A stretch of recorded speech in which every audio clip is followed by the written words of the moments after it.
Archlich finally turned the thriving kingdom into ruins. His army of undead didn't spare a single human in sight and shredded them to pieces. The only person left standing on humanity's side was the Empire's strongest swordsman, Eos, who already looked worse for wear and was on the brink of giving up.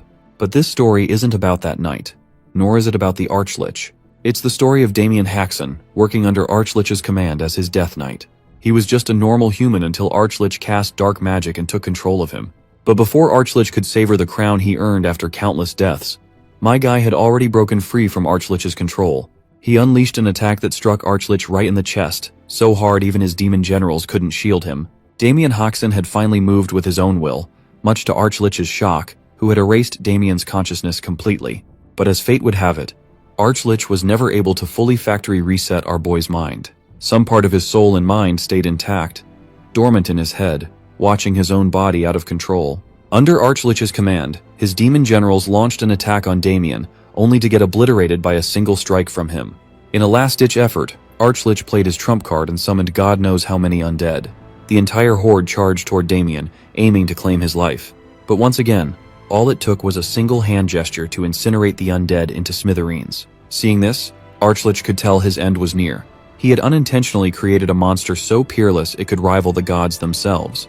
To save his own skin, which Archlich didn't really have, he started smoothing things over with mere words. Deep in mind, even if he failed to sway Damien with talk, he planned to transfer his soul into another vessel. I don't think Damien was going to let this bastard off the hook, at least not after losing the people he loved. To kill this sack of bones, Damien went so far as to create a technique that severs souls themselves. At first, Archlich refused to believe such a technique existed. Still, he tried to make a run for it before it was too late. But it was already too late, because my guy had finally unleashed his final strike, hitting Archlich squarely in the chest. At first, nothing happened, much to this bony head's relief, convinced the technique was just a bluff. But he soon learned it wasn't. Some painful magic mojo took hold, and he exploded right there, leaving only his empty skull behind. Even that remaining skull was crushed to bits by Damien. With his revenge complete, Damien lost the will to live. He literally killed his own family while under that bastard's control. He brutally slaughtered them, while some part of him helplessly watched his loved ones die. The only way he could reunite with those he killed was after death.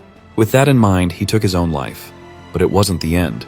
His prayers were heard, and he opened his eyes again. The person in front of him waking up is his sweet older sister.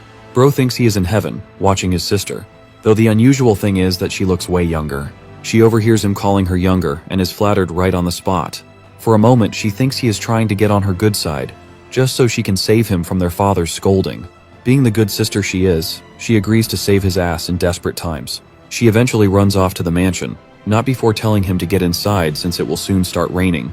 Damien takes note of the mansion standing tall right in front of him, the same mansion he had burned down to ashes. He is clueless about what is happening. The closest thing to describe his condition is that he is dreaming. Or maybe everything he had endured in the past was just a big dream, and he has finally woken up in reality. But he is sure he will find out soon enough. He grabs a tree branch off the ground and stands in front of a giant rock to unleash his knightly prowess he had while he was acting as Death Knight. He takes his stance, and with the help of his past teachings, he pokes the hard rock with that mere tree branch. For a second, nothing happens. Then the giant rock shatters into bits and pieces, confirming that what he went through in the past wasn't just a vivid dream.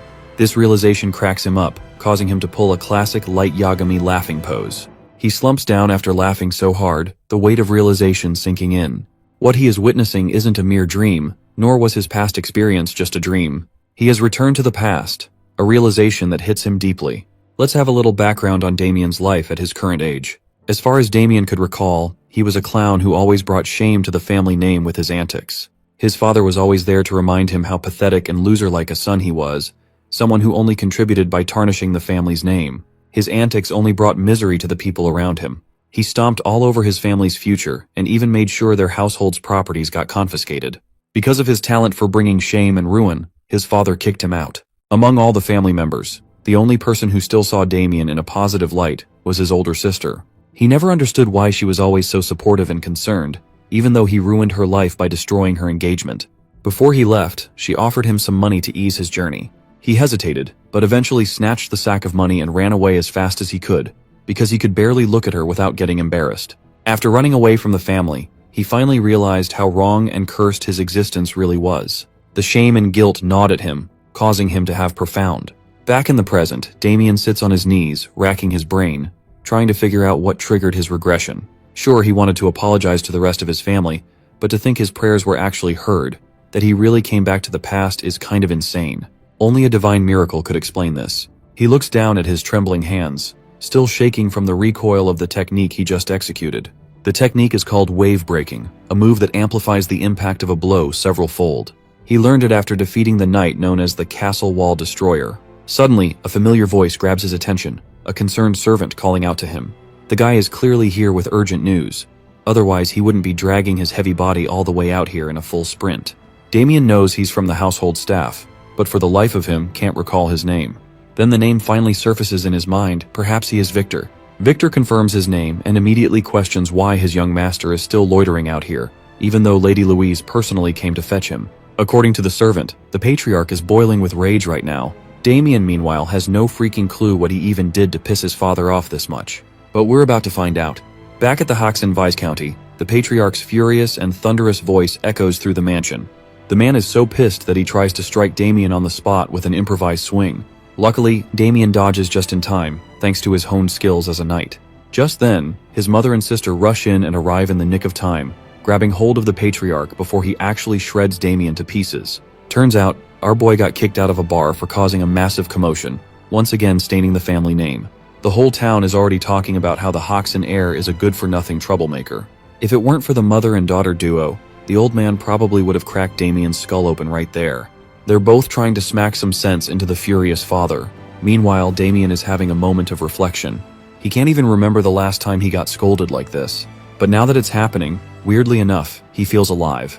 Let's do some quick introductions. The angry old man is Paul Deesburn Haxon, the mother is Merlita Haxon, and the sister, his sweet saving grace, is Louise Haxon. It might be chaotic out here, but Damien missed this so damn much in his past life. Tears start leaking from his eyes, totally uninvited. The family stares in disbelief. Their son crying like this? That's seriously unheard of. Even Deesburn simmers down a bit.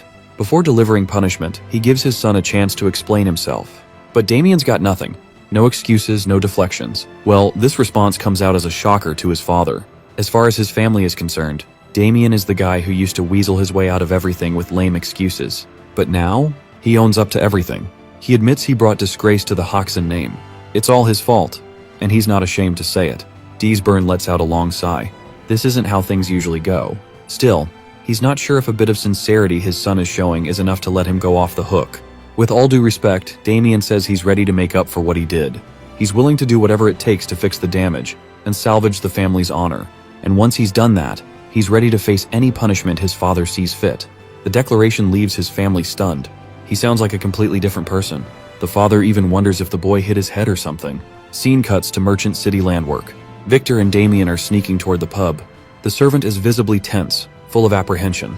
He's not sure this is a good idea. There are rumors that the pub is backed by a syndicate.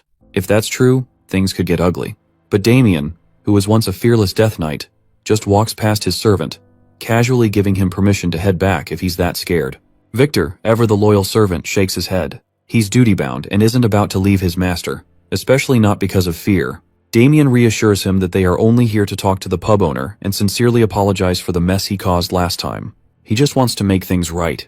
As he walks, he hopes everything goes as smoothly as he's picturing in his head. He doesn't know how or why he came back to the past.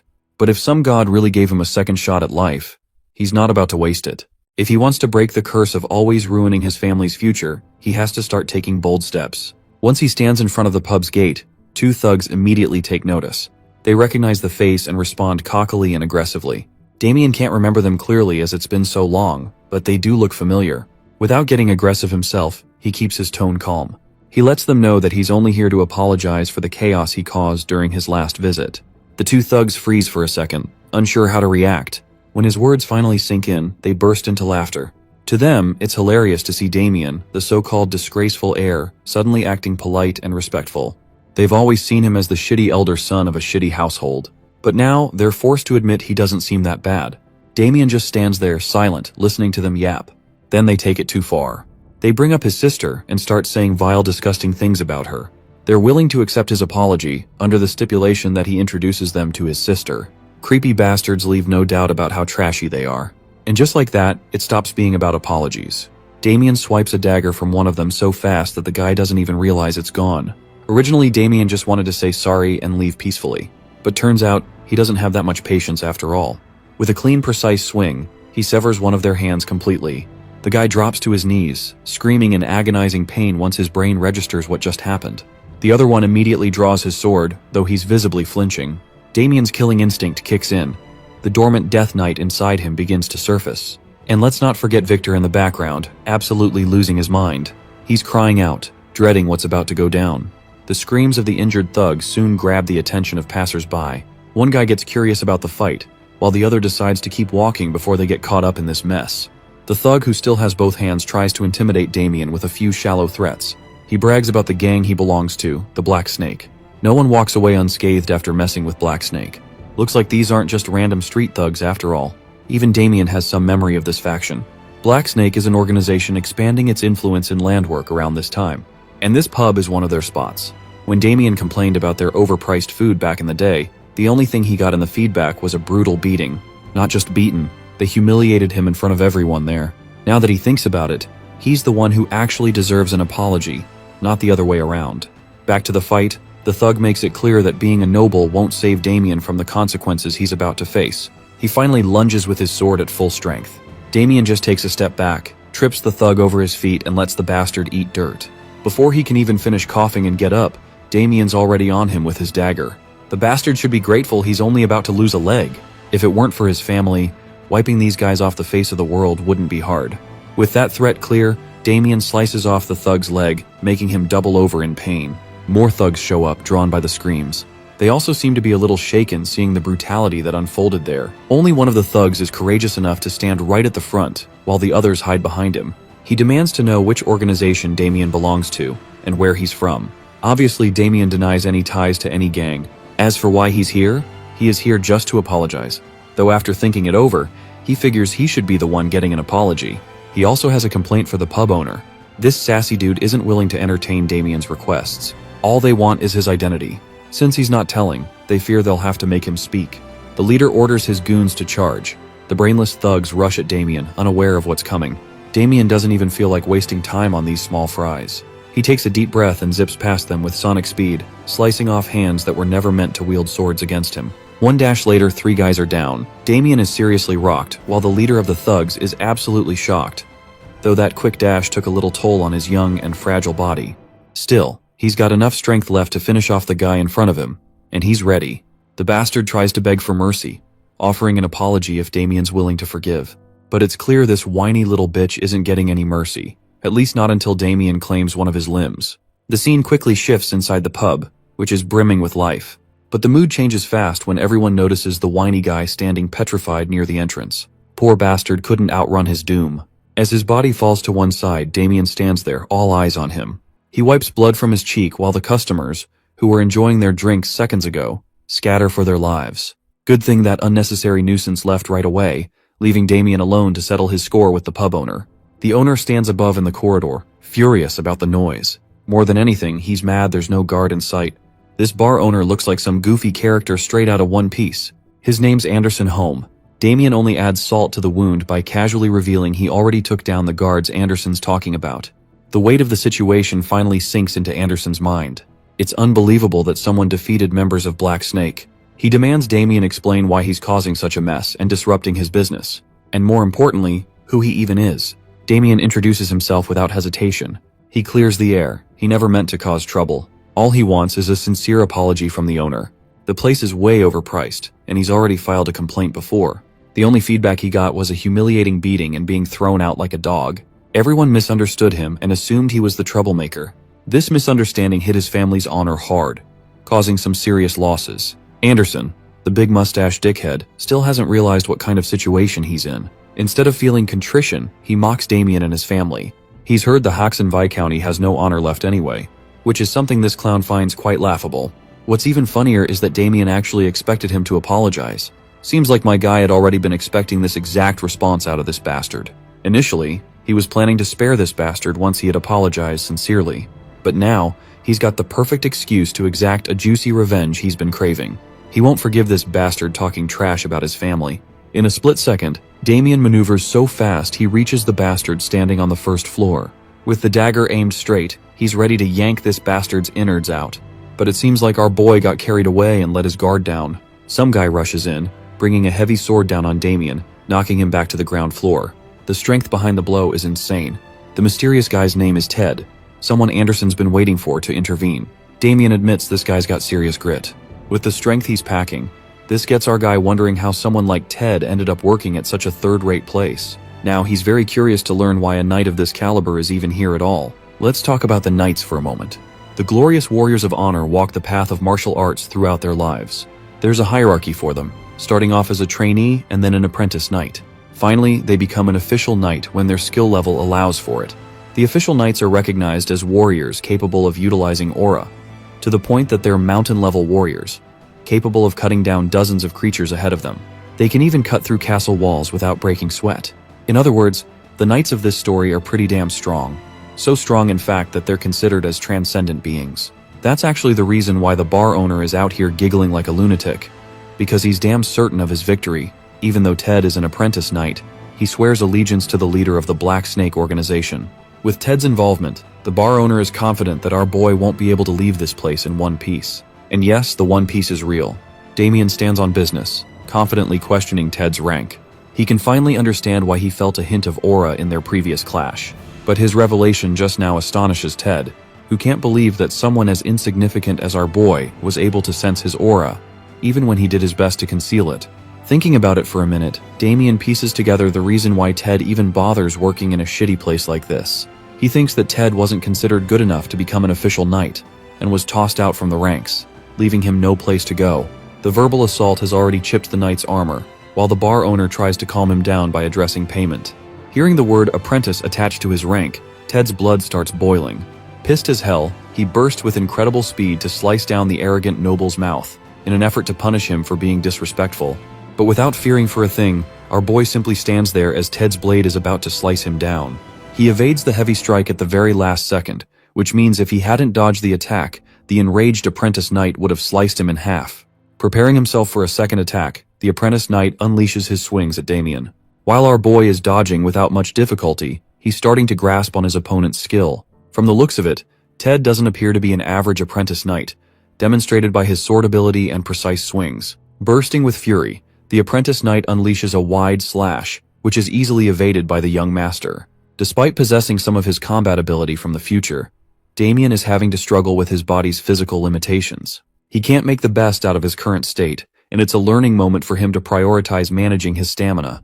The apprentice knight is getting frustrated that none of his attacks are connecting, so this time, he goes batshit crazy and imbues his body with a glimmer of aura. Realizing what's coming his way, Damien predicts his opponent's secret technique.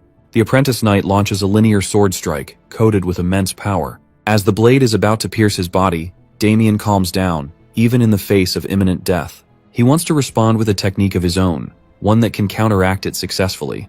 Recalling his traumatizing days as the Death Knight, he remembers facing the legendary killer, the one known as the Blade of Death.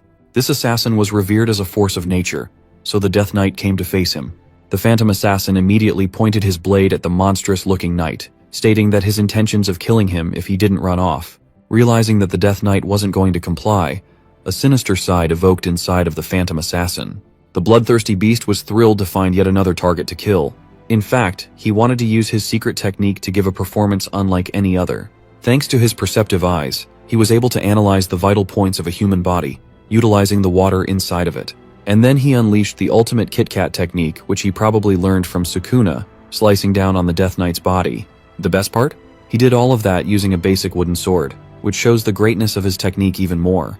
The Death Knight's torn body rested on the ground, while the Phantom Assassin celebrated his victory. Little did he know that the Death Knight wasn't going to die that easy. In fact, when he turned around, he saw doom. The creature's body was linking back together, his flesh and organs forming back into one central piece, even after being cut in half. Yup, that's because the Death Knight whipped out the anti-Kit Kat technique from the Heian era. With his body fully reformed, the Phantom Assassin began to realize that he fucked up by targeting an undead monster. Here's the icing on the cake. After experiencing the same technique used on his body, Damien instantly learned it and was able to use his perceptive eyes to target the Phantom Assassin's vital points. Without even being able to comprehend what was going on, the Death Knight slaughtered the assassin by giving him the same treatment. Instant karma, and he did it without a sword too. The maniacal assassin experienced excruciating pain, all the while being unable to comprehend how someone was able to copy his secret technique. And that leads us back to the present. A similar expression is worn by Ted, one of despair and defeat. He's down on the ground, his body hasn't been severed in half in a gruesome manner, but it did experience a deep slash. Our glorious protagonist explains that every single one of his enemies didn't even know what hit them until they were groveling on the ground. All of his fights went like this. Why? It's because his one inherent ability as the Death Knight is to absorb his enemies' skills and use them as his own. Long story short, bro is out here giving Kakashi the copy ninja a run for his money. Seeing Ted go down the way he did causes the bar owner to become scared as shit. He's out here sweating bullets, thinking that he's next. Bro's got that desperate Vegeta face going on. Seconds later, he's kneeling in front of our boy and apologizing for bringing dishonor to the hacks in Vi County. But it doesn't end there. He also offers a serious amount of gold as a consolation for any trouble caused. Damien is out here celebrating on the inside. He only came here for a simple apology, but he's getting easy money too. He decides to let the matter slide and glances at his servant Victor, who quietly observed the whole scene unfold. The servant quickly comes to collect the amount, questioning his own senses after what happened.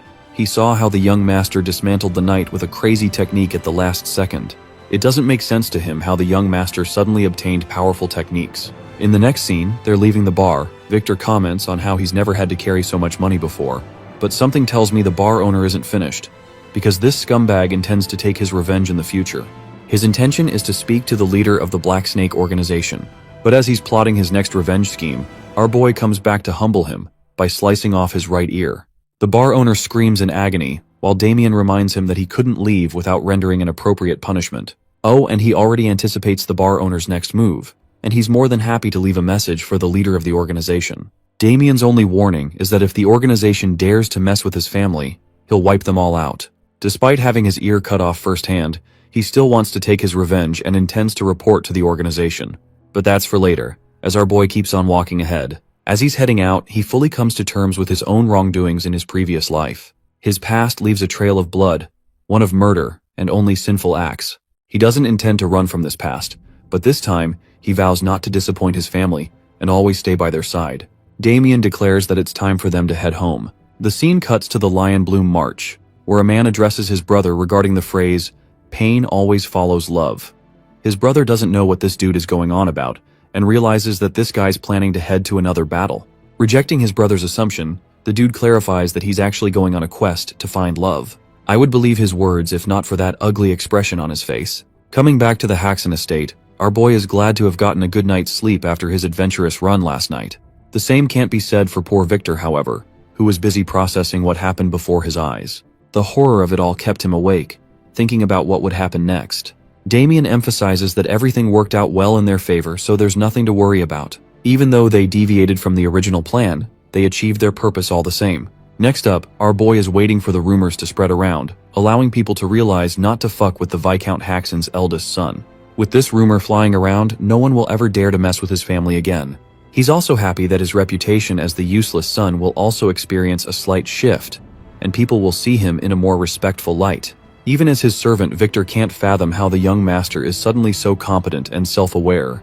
The servant is deathly afraid of what will happen regarding the situation with the Black Snake group, because what they did last night was provocative in every sense. Damien dog-walked their men and even annihilated an apprentice knight. Even with their threat looming around, Damien is confident that they would double-check before messing with a noble family. And if they're stupid enough to try, he'll beat them black and blue. This alleviates some of Victor's concerns, and he comments on our boy's exceptional sword skills that he shouldn't even have, which makes him question when the young master became so capable in sword fighting.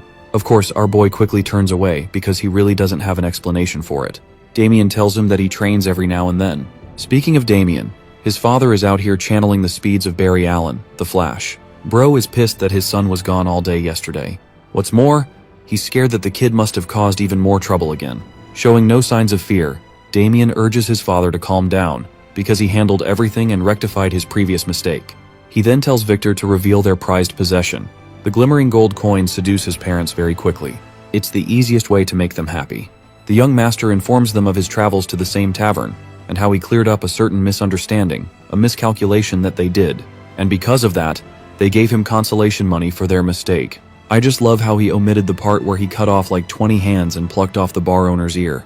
His parents are doubtful at first, but they're quickly persuaded because of the gold. The funny thing is that Damien even uses Victor to testify on his part, shoving him under the boss as well. In the end, Victor agrees with everything the young master said, which adds more weight to his words and helps his family's trust in him. Damien's parents are happy, while Victor is out here realizing that he's got a Gaslighter Pro Max as his young master. The scene quickly cuts to our boy sprinting in the fields in order to test his stamina. After a little while, he's already exhausted and dying for breath. This makes Damien understand his own limitations, and he has to deal with his shitty body at once, or he'll be at a huge disadvantage. Pulling out a purple gem from his pocket, he's lucky to have acquired a little something that's going to help him in the short run. Before leaving the tavern, the bar owner included this tonic in his list of treasures. A creation of Alchemy Academy, it allows a significant increase in one's stamina and energy. Damien found himself surprised to hear the Academy's name. They specialize in making these types of potions and tonics, and they're so good that their value is equal to a gemstone. All the good for this young master, who got his hands on it for free. At present, he quickly gulps down the tonic, and in mere seconds, experiences a jolt of electrifying energy brewing inside of him. The effects are working right away. He crushes the vial, reflecting that his most important goal right now is to build up his body back to the way it was, to become the unstoppable Death Knight. The Pookie Archlich Dorgo is bound to unleash his army of the undead, ravaging the world to ashes. Damien has to make sure to prevent that dark future from happening, no matter what. That's why he's hell-bent on regaining his powers. It's the only way he'll be able to protect what's dear to him, his family's safety and happiness. Pumped for another run, he bolts off, declaring that he'll kill the Archlich, and this time he'll make sure Dorgo stays down. That very night, the scene cuts to the Tower of the Black Snake Group. The grunting fatso is disappointed in the Apprentice Knight's defeat, especially since they spent a fortune hiring him. Ted's condition is really bad, so much so that even the underlings think they should get him treated. But off-brand Kim Jong-un over here is ruthless, and orders Ted to be thrown into the dumpster. Meet the boss of the Black Snake Group, Cedric Walker, who apparently doesn't believe in second chances and wants Ted to be disposed of right away. After all, they can just buy another one in his place. Mustering all of his strength, the Apprentice Knight takes a stand and comments on how disappointing this ending is. Cedric turns around, surprised to see the knight still capable of holding his ground. He actually offers Ted a second chance if he gets treated, but based on how he was about to dispose of him only a minute ago, the Apprentice Knight is so pissed off that he lunges at him with his blade. But despite his desperate attempt to kill the organization's leader, he is stopped by a shadow tendril, which quickly chains him and renders him harmless. The person responsible appears and prefers killing the Apprentice Knight as part of their contract. Cedric is more than happy to see how their newest hire will perform. The helpless knight can only shout complaints. The mage ends up chanting a command, unleashing demonic creatures from the dark upon the helpless knight. Before the knight can even comprehend what's going on, he meets his bone-chilling demise. Despite him begging for mercy, the 5 demonic beasts devour each of his limbs as well as his head, ripping his body apart as his screams reach the ceiling. By the end, the only thing that's left of Ted is a miserable foot. Bro probably got the worst death I've seen in a while. Cedric is disgusted, but at the same time quite impressed. He accepts the mage into his group and requests for cleaner deaths from now on. The mage is happy to hear that and awaits his next target. The leader of the organization expresses the recent incident, which included a noble who messed with their members. However, Cedric isn't going to be stopping. All he cares about is for Damien to suffer an agonizing and gruesome death, and he's even willing to increase the pay for it. Cedric pays the mage his commission in advance. The Dark Mage is more than happy to take up this task and execute it with success. Panting in exhaustion, our boy continues his epic training arc. He's out here doing squats with a heavy load on each side, helping him become overall muscular and amp up his stamina. This training regimen is doing wonders for him. But strangely enough, the past few days have been far too quiet. Almost as if disaster is right around the corner. He was fully expecting the Black Snake organization to come and shoot him down by now. As he's about to drink from his bottle, he senses the presence of 2 assassins nearby. Realizing that they're the scumbags of the organization, our boy zaps in with incredible speed to pin them down. To his utter shock, the dude he ends up attacking isn't an enemy, but actually Abel, his nerdy brother. Bro immediately releases him, causing his younger brother to flop to the ground. Abel is awestruck by his older brother's incredible strength, and he was fully expecting to get his head popped just now. It's a good thing that didn't happen. Damien apologizes and offers him a hand, sharing that it was never his intent to treat him like this. Instead of accepting his older brother's apology, the nerdy brother reveals that he learned about Damien's situation at the bar, and how he got an apology out of the owner.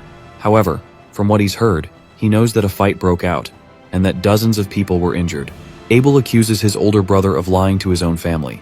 Instead of deceiving him, Damien actually confirms the facts as the cold hard truth. Abel jumps in his face in shock, questioning how the hell his brother was able to face off so many people. It doesn't make sense unless he hired Agent 47 or something. Even though Damien fully accepts that he's the one who did everything, Abel still isn't convinced. The only thing he cares about is that his older brother doesn't go around dishonoring their family's reputation. They're already sick and tired of cleaning the troubles he's caused in the past. Fully understanding his little brother's annoyance, Damien pats him on the head, reflecting that his little brother has a pure heart and has always wanted the best for his family. That's why he doesn't find himself annoyed at his attitude. In fact, he smiles at Abel, stating that there's nothing for them to worry about anymore. Their meeting is interrupted by Victor, who comes in panting to deliver some shockingly bad news. His sudden announcement causes both of the young masters to grow alert. In the next scene, they quickly dash into the family estate and burst open the door, only to find his parents sitting opposite to a certain man. This is the same dude from earlier, who wanted to go on his quest for love or whatever the heck he means. Seeing Damien arrive so quickly, the arrogant man expresses his innocent intentions of sharing what happened at the banquet hall. Meet Erwin Lionbloom, the evil and beta version of Erwin from Attack on Titan. Unfortunately, he shares some terrible ties with our protagonist. To understand what happened between them, we'll have to go back to the past. At the banquet hall, he and Erwin had a little beef. Apparently Damien was offended by something, while the calm and collected Erwin only riled him further. The drunk troublemaker reminded everyone that Erwin insulted his sister and spoke badly about him, so he has every right to take offense. Then again, Erwin smartly took advantage of our boy's drunk state and pinned the blame on that. To make matters even worse, this bastard went right up in his face to call him a retard, and reminded him that even if he did say all of that, Damien couldn't do shit about it anyway. It came as a shock to our boy's system. At the time, he made the biggest mistake he could possibly make in that situation. He chose physical violence and punched the bastard away. To be honest, that punch felt really satisfying, even if it was the wrong thing to do in the hall. Even after eating a clear hit to the face, the noble released a victorious smile, implying that he always wanted the situation to turn out this way. And that brings us to the present. Damien fully understands that Erwin deliberately chose to get hit because he's actually pretty damn skilled, close enough to become a knight, so it would have been easy to dodge. As it turns out, the slimeball was waiting for this moment.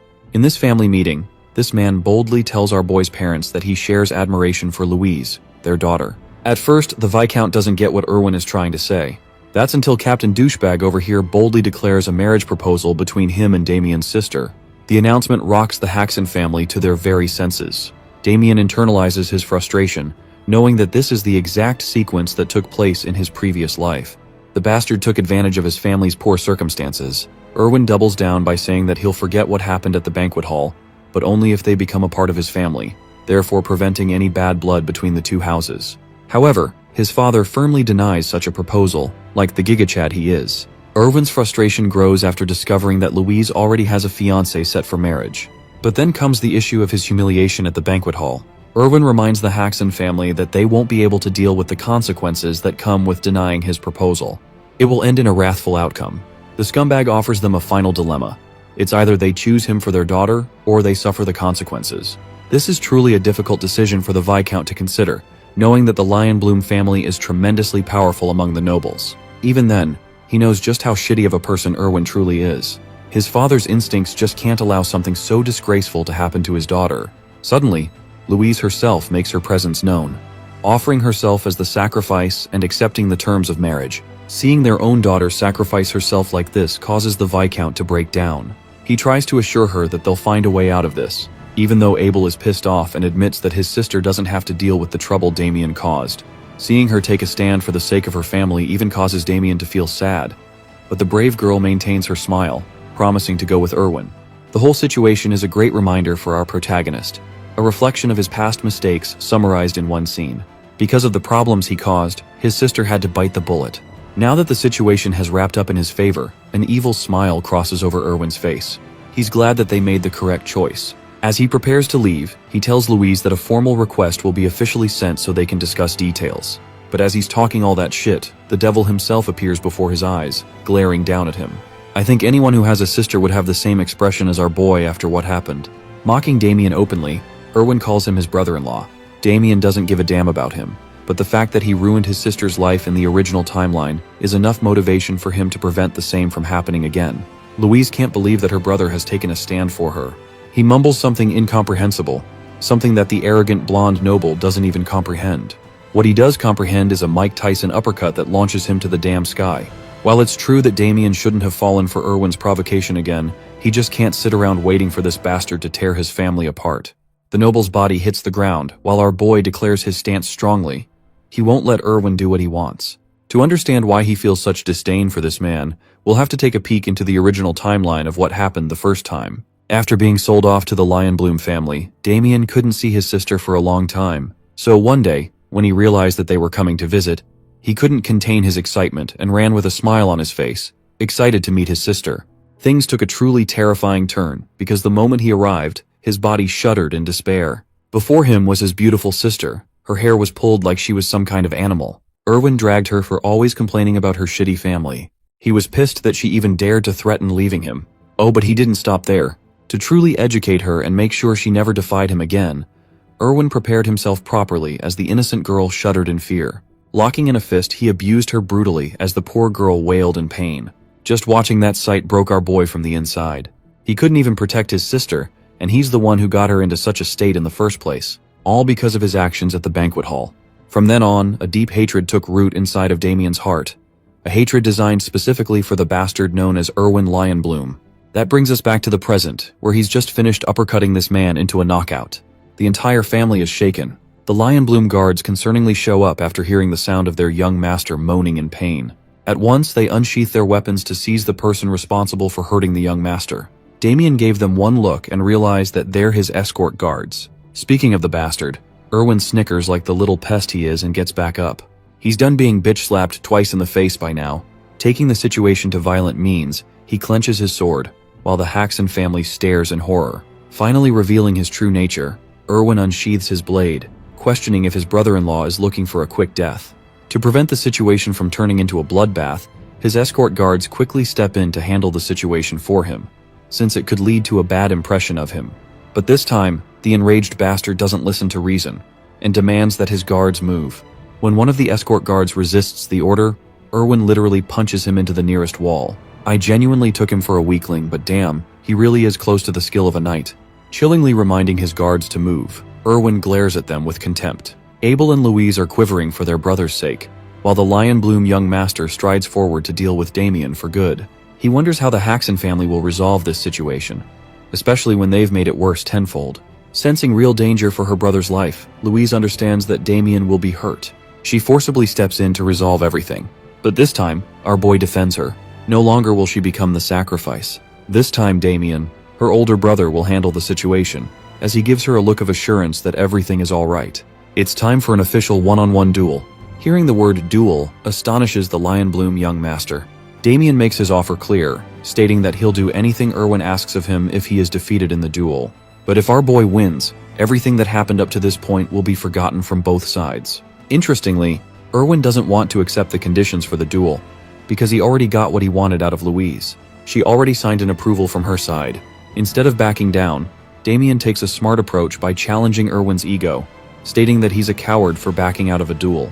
Basically, bro said no balls to a good argument. The funniest thing is that it actually works. Erwin considers accepting the duel simply because he thinks he'll mop the floor with Damien in a real battle, finding this as the perfect opportunity to crush Damien forever and then steal his sister from him. The sadistic bastard points his blade and accepts the duel. In the next scene, Damien's mother is really worried and wants to intervene, but seeing their son confidently step in like that, the Viscount thinks that Damien must have a plan behind his back. That's why they have to let their hopes rest in his hands. Unfortunately for them, Abel knows just how despairing this situation truly is. He is the only person here who fully understands Erwin's skills, comparing him to an official knight. So from that perspective, this is a losing battle right from the beginning. The arrogant young master wants to kick the battle into motion, but he's stunned that his opponent isn't even interested in using a sword. Damien assures him that he'll be alright. In order to fully humiliate the guy, Bro brings out his trusty fork. Ah yes, the ultimate fork sword. The only weapon that can compare to the ultimate stick of destruction. Seeing the damn fork in his hand, Erwin is at a loss for words while Damien's family is out here dying on the inside, questioning what the actual flip he's going to do with that.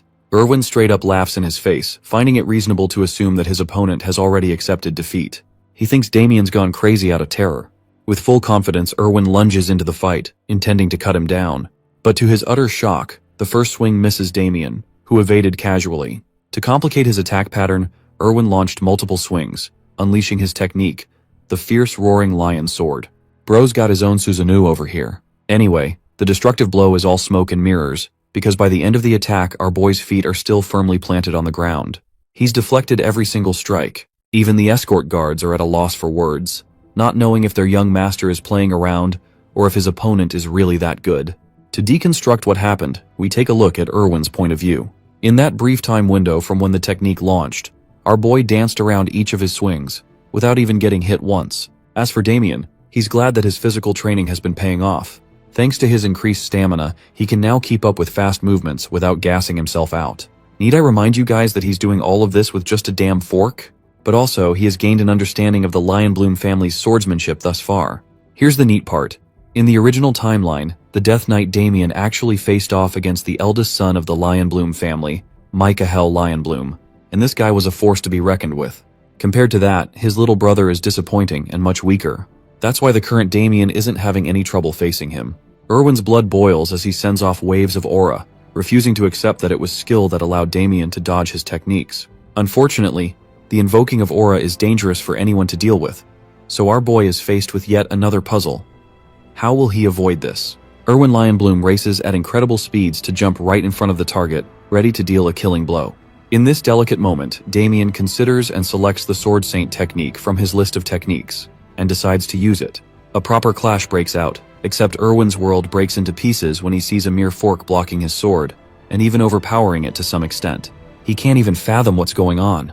Before can even process the situation, he is struck with our boy's secret move, the countless Thunder Shadow revelations. Using that move, the ultimate fork of destruction flings the sword away with ease. It's Erwin's ultimate fall, as Damien hastens to end the fight with a fork in hand. The fork stabs the arrogant noble in the neck, ending the battle.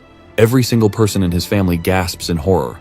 You guys might be thinking that a fork was used as a murder weapon just now, but it turns out that our boy is quite generous. He only poked Erwin's neck, as if to warn him that he could have done more. Even after receiving a tiny stab, this dude starts freaking out like a little bitch. Of course, in his heart, Damien really would have wanted to kill him and erase the disease from the world. But he knows that he must choose his family's side this time and let this situation slide. So he concludes the duel, declaring himself as the clear winner, and asking if little Erwin over here has any issues with that conclusion. Shuddering like a puppy, the arrogant noble has been reduced to a harmless doll. Damien straight up tells this dude to get lost as the scene comes to an end. If you guys think the way Damien handled that humiliation was satisfying, then like the video and show your support. After the duel, the family shares a quiet breakfast the next day. Having finished his meal, our boy gets up to leave for his training. With him gone, the family sulks in sadness. Particularly, the boy's mother is curious and wonders when they'll talk to Damien about what happened. Speaking of which, Abel is out here having a system reset. Dude is in a permanent state of shock, unable to comprehend how his brother suddenly became so goddamn powerful. Even his parents are concerned. The Viscount breaks silence, emphasizing that it wouldn't be right to force their son for an answer. He thinks the right decision here is to let the boy reveal the truth when he feels the time is right. I really like that they're not forcing him here. Such a nice touch. Apart from that, his father is visibly shaken. Though he's curious about his son, the look of death he sees in Damien's eyes intimidates him to the point he doesn't want to confront him about anything. Even though Damien is his flesh and blood, that boy has become a lot more intimidating than before. Shifting the perspective to our boy's side, he's out here taking inspiration from Rock Lee, arming his body with heavy weight to train for endurance. As he's about to head out, Louise catches up to her brother. She's the first person from his family who wants to talk about what happened the other day. While she's struggling to form her words, our boy realizes his mistake and immediately lowers his head, apologizing for the trouble he caused and how he forced her to be in a vulnerable position. While he's ranting on and on about his apology, his sister stops him, offering her sincerest gratitude. He really did stand up for her, and she feared for her life, even though she didn't show her fear in front of Erwin. It's thanks to her brother that she avoided such a miserable fate. Hearing her admit that makes Damien very happy to have made a difference. Knowing that her brother stepped up for her cause, to save her bravely, is the reason she's so grateful for him. In a warm moment while receiving her gratitude, Damien offers his own. A sister shows her love for her brother, and a brother returns it back with interest. He's thankful for everything she's done for him this far. Before Louise can comprehend what he means by that, he prepares to leave. As he's leaving, she offers him a sword to take with him. It's actually their father's most prized possession, his favorite item. To show love for his son, the Viscount gifted him the blade so that Damien could use it in his training. The boy is shocked to hear such consideration from his father, while Louise reveals that even though their father can be tough on the outside, he loves Damien a lot. Funnily enough, she does her father's impression to remind dear old Damien never to use a fork again because it's disgraceful for the family. Damien's pretty damn convinced by her impression and unsheathes the blade, finding himself impressed by what he sees. He's in his father's debt. Hilariously, when we go back to his father's sword collection, we get to see that this man has a whole bunch of swords at his disposal. He's just complaining for no reason at all. In the next scene, terror looms in the shadows. The evil mage and his dark magic has made its way to a certain estate. The night guards are out here yawning in exhaustion, and right when they're caught off guard, the shadows take over them, dismantling both of them in a mere instant. With the two of them down, this mysterious mage makes his way through the gate. In the few moments that followed, the mage slowly made his way inside the house. Abel and his parents are asleep. The mage quietly steps up to Louise's room, who is also dozing off, not knowing an evil man is hovering over her. This disgusting piece of filth is enjoying himself staring at her. Even though he came here on behalf of the Black Snake, he thinks he's found himself something fun to play with. The filthy mage finds himself startled when he discovers a voice from behind. It's our boy, who is aura farming at the door to look even more badass than he is. He gives the bastard a disgusting look and questions his actions. The call-out is real, as Damien goes on to express that he was able to sense strange energy lurking around their house, so he decided to check it out. The perspective of the dark mage is interesting. Even though he used a special type of magic to put everyone to sleep, it appears that Damien was unaffected by it. Not just that, the dark mage couldn't even detect his presence from behind until he spoke. These factors alone are enough to convince him that this guy is troublesome. So he quickly turns back and unleashes Vegeta's Gallic gun over here. Dodging the magic blast, our boy moves to a different position, all the while frustrating the dark mage as he fails to understand what's happening. Damien prepares his sword, throwing the same question back at him as he reminds the scumbag that he's the one who invaded their house. Suddenly, the mage realizes that he's actually speaking to his target, Damien of the Haxon house. Confirming his identity, our boy pulls his blade, locking a lethal glare at the mage, and demanding to know why the hell he stepped foot in his sister's room. The powerful magic attack shook the house and woke the rest of the family. The mage realizes that he's going to be in deep trouble if the servants have already awoken. Since he's supposed to execute his task cleanly as per his orders, the dark mage decides to retreat for now. As he's fading away into a shadow mist, Damien tries to stop him. Unfortunately, there's little you can do while fighting the damn air, so his enemy escapes through the window and out the house, disappearing into the distance. With the threat neutralized, Damien suddenly spots a shred of the mage's dark energy. It appears that he left some of it behind. In the next scene, we turn to the perspective of the servants. They've just discovered the horrific sight of the Viscount's most treasured horse. If word gets out, the Viscount will raise hell. It's also strange because the horse was doing just fine the other day. As the servants are mumbling in horror, Damien comes up to shock them with his sudden entry, expressing his own concerns. The young master's sudden arrival scares them, but he assures them that there's no need for any of them to panic, as he isn't here to hold either one of them responsible. All he cares about is for him to take a personal look, so he orders them to leave the site. Now that he's alone, Damien inspects the condition of the horse. Turns out that the same shadow trail of energy is somehow connected to this dead horse. From the looks of it, he's confirmed the presence of dark mana based on the terrifying energy signature. This also confirms his suspicions that the man he faced last night is actually a dark mage who practices such mana. Now Damien understands that his family still doesn't know what happened. In fact, he has no intention of revealing anything as it will only create chaos and worry. Instead, he glares back to the trail of dark energy, looming in the atmosphere and creating a path into the forest. A while later, we get to see the hideout of the dark mage. Apparently, he's holding his valuables here while snickering like a Walmart villain. It's actually because Cedric recently sent him all of the things he asked for. He lied to the Black Snake's leader, stating that it's a curse, but from how much inventory he received, the dark mage is glad that his experimentations will continue down the line. At the same time, he feels disappointed in his own talent. He's having to struggle with bottom-tier requests just to earn a bit of money. Then again, it's the only choice he has, especially when the Holy Church is already on the lookout for him. It's imperative for the guy to keep a low profile, or so he thought, because following the same trail of dark energy, our boy happily shows up. Think of it like returning a favor for invading his home. He calls out the disgusting stench. I bet it's comparable to that one stranger on the bus ripping one out and killing everyone with their mustard gas. The dark mage can't believe his eyes. The eldest son of the Viscount, the man he fought yesterday, has just showed up to his doorstep. It bothers him that Damien managed to discover his little hideout. I mean, it wasn't hard, I bet, considering the fact that his mana smells the same as the average gamer's room. The Dark Mage shares how he had heard about the rumors of the noble standing up to the members of the Black Snake, but now that he's seen the kid in person, he can tell that Damien is more powerful than people believe him to be. The young master is glad that he was sharp, knowing that the Dark Mage shares a connection with the evil organization.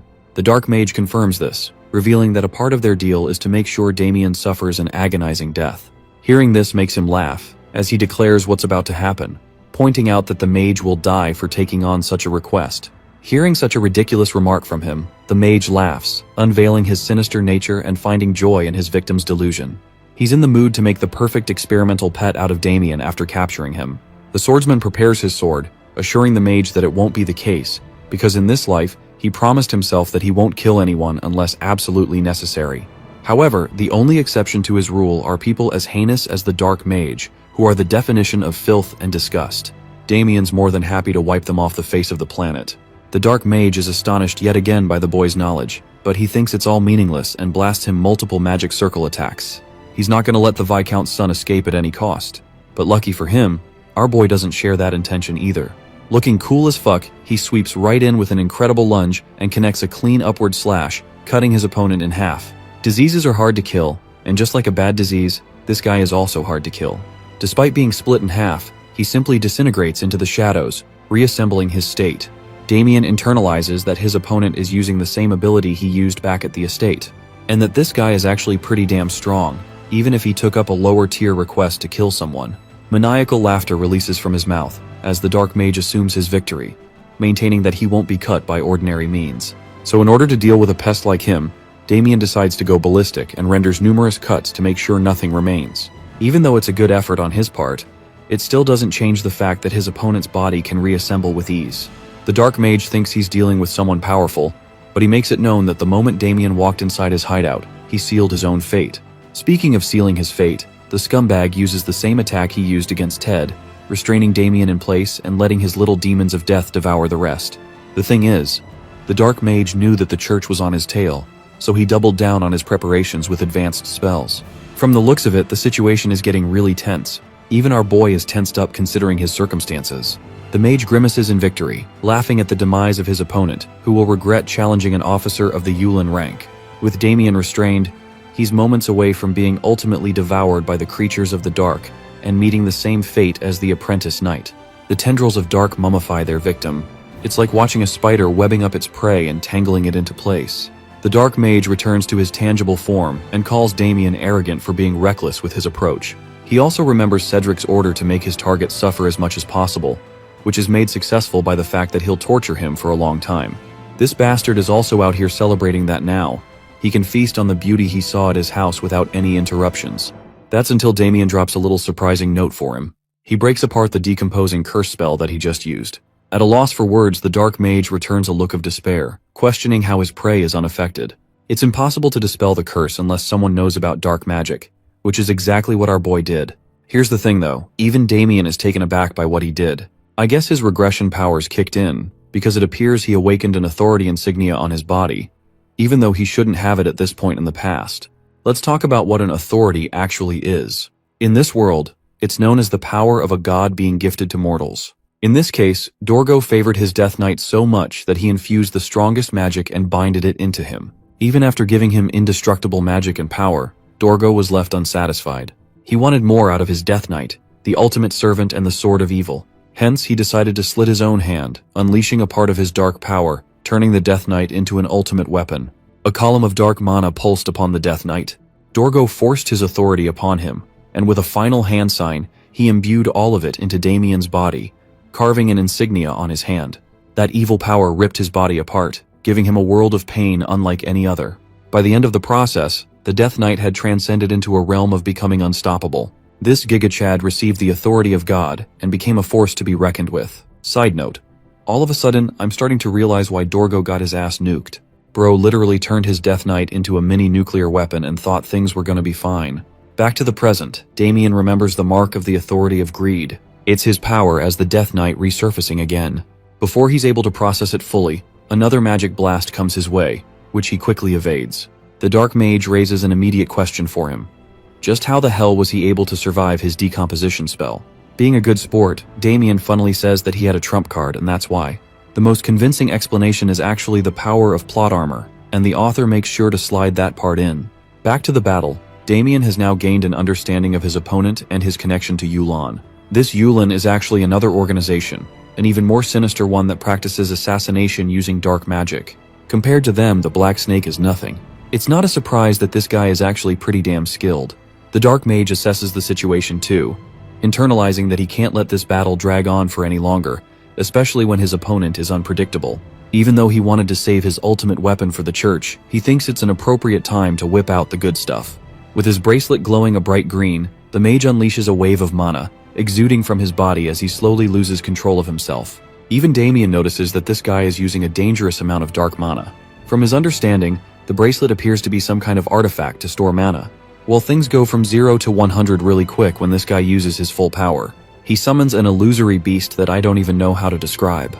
Let's call him the Ugly Five Eyes. Having lost control, the Dark Mage roars the demise for his opponent and declares Damien will burn in hellfire. The creature of destruction fully swarms in and connects against our boy's body. With a direct hit like that, the Dark Mage once again assumes his victory. How could anyone on Earth possibly survive such a hellfire after all? Hellfire is something that can't be expunged, even after one's death. Using the power of plot armor once again, Damien breezes through the green flames, pointing out the mage's miscalculation. The thing about the authority of greed is that it simply doesn't dispel magic. Damien stands unharmed as the same hellfire flames get absorbed into his body. He stands uncontested, having become more powerful than ever before, revealing that the function of his authority is to absorb all dark magic. The mage is at a loss for words, questioning how a Viscount's son could have the terrifying power of authority. It's time for this fight to end, as the young master readies his blade, commanding that he has nothing to explain to a dead man. But on the inside, Damien is genuinely pissed off that he has to rely on his dark powers to win a battle. At the same time, he doesn't have much choice but to invoke the techniques of the Death Knight in order to win this fight. The Dark Mage is at a loss for words when he sees the Aura Blade. The sword is coated in a black aura, and it's not just any sword technique either. It's something only achievable by a warrior of the Swordmaster rank. Before he yaps again about his confusion about Damien's abilities, our boy renders his ultimate technique, the soul-severing slash, slicing his opponent's body clean and leaving a massive gash in the cave. The place crumbles after being devastated by his blade, while Damien glares at his victim. The strike is so powerful that it tears through the Dark Mage and slices the mountain behind him. Without pause, Damien walks toward the fallen mage and pins him down with his sword, demanding the location of the Dark Snake hideout. The next morning, the boy heads toward the city of Landwork alongside Victor. The fatty questions the reason for their journey, but the boy quickly shuts him down for asking too many questions. Redirecting his curiosity, the Big Mac's attention shifts to a dark book Damien is reading. The boy claims it's a grimoire of dark magic he recently acquired, though in truth he knows it came from the dark mage he took down. Victor remains skeptical, knowing such grimoires are incredibly rare and difficult to acquire. But before he can say more, he's distracted by a strange, foul smell coming from a sack Damien is carrying. Soon they arrive at the market, where the boy hands the sack to him, casually stating that it contains a person's head. Still refusing to believe him, he opens the sack himself, only to spot a lifeless eye staring back. With a panicked yelp, he hurls it away and begins breathing heavily, shaken. When he demands an explanation, the boy tells him to first deliver the head and the book. He'll explain everything afterward. Despite nearly pissing himself, Victor agrees. A while later, the boy arrives at the gates of the Dark Snake headquarters and confidently introduces himself. The guards dismiss the Haxan name at first, until they realize he's the one their boss warned them about. The boy catches on that they already know who he is and pressures them to let him through. To Fatty's shock, they agree. But just as they allow him to enter, one of the guards suddenly fires a flare into the sky. In seconds, the entire compound swarms with assassins and bounty hunters, surrounding Damien with weapons drawn. According to them, this is the welcome gift prepared by their boss. Yet despite being completely surrounded, the boy remains calm, certain they'll regret the choice they've made. Meanwhile, inside the headquarters, Cedric, the boss of the Dark Snake, hosts the Landwork governor and his drunken knight over lunch. The governor, clearly enjoying the meal and company, casually grants Cedric control over the city's red light district. Cedric lights up with excitement at the offer, though he worries the other might protest. But the governor quickly reassures him, claiming he holds the authority to silence any opposition. The knight, slouched and tipsy, tries to offer his help with something, but the fatty glazes him off, insisting the knight's already doing his part by protecting them. He tells him not to waste energy on trivial stuff. The comment flusters the knight, and both he and the governor appear ready to do whatever Cedric wants. Cedric plays along, keeping them wrapped around his finger. In truth, he entertains them only so he won't have to bow to their power later. His ambitions reach far beyond a district as he plans to claim the entire city. Just as they're enjoying the moment, one of their men barges in, urgently calling for Cedric. Though clearly annoyed, Cedric follows him out. When the man reveals that it's Damien, Cedric shouts his name so loud that even the governor hears it from the other room. He fumes with rage, realizing the dark mage he relied on turned out to be a disappointment. Still, he waves the man off, claiming there's no need to worry. In Cedric's mind, Damien has walked into his own death trap, and even if things don't go exactly as planned, he has someone who owes him a favor. Someone who will make sure the job gets done. Sensing something is wrong, the fatty steps out of the building to check, and is shocked to see his assassin lying defeated on the ground, while the boy stands there completely unharmed. The sight stuns him. He had always heard that Damien Haxon was nothing more than the useless son of a viscount, but this boy clearly has skill. The realization makes him wonder if Damien was also the one who took down his dark mages. Panic sets in, and he rushes back inside, hoping to get reinforcements. Outside, the mage fires a blazing fireball at Damien using their staff. To their shock, he counters it with his sword, channeling his countless thunder technique to deflect and hurl the attacks back at them. The rebounding blasts explode in fiery bursts, reducing the mages to scorched corpses. It seems all of them are taken out, until Damien suddenly senses something approaching from behind. He turns just in time to narrowly dodge a devastating sword strike. The blow crashes into the ground, sending up a violent shockwave. Though he avoids the direct hit, Damien can feel the overwhelming aura. It's so intense it even singes the ends of his hair. As the dust clears, a knight radiating deadly intent stands before him. The sheer pressure tells Damien this man might be a formally ranked knight. Soon more soldiers arrive and surround him. The sight stuns Damien as it's clear these aren't just mercenaries. They're official troops, the ones responsible for maintaining public order in the city. He immediately understands what that means. Moments later, the governor bursts onto the scene, shouting accusations at the boy for disrupting the peace in the heart of the city. Cedric stands smugly at his side as the governor publicly declares that Damien will be punished, not only for targeting a respected businessman like Cedric, Big Cap, but for attacking and killing his employees. The townspeople look on, visibly confused as to why the governor is siding with someone like that fatso. Cedric, standing confidently next to the governor, believes the boy is finally in real trouble. But Damien doesn't flinch. He recognizes Cedric as the leader of the Black Snake, and calls him out with sharp, unwavering eyes. Damien suspected the Black Snake leader has some connections, but this level of influence is downright absurd.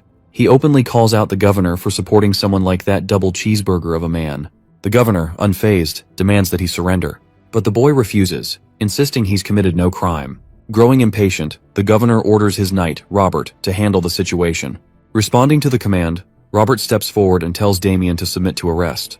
But to his surprise, there's not a flicker of fear in the boy's eyes. Taking this as arrogance, the knight swings his sword in a flash. Damien narrowly dodges, and the strike crashes into the ground, sending rubble flying. Though he's provoked the knight, Damien knows this won't be an easy fight. Not at this level. He braces himself, but Robert lands a powerful blow, sending him flying.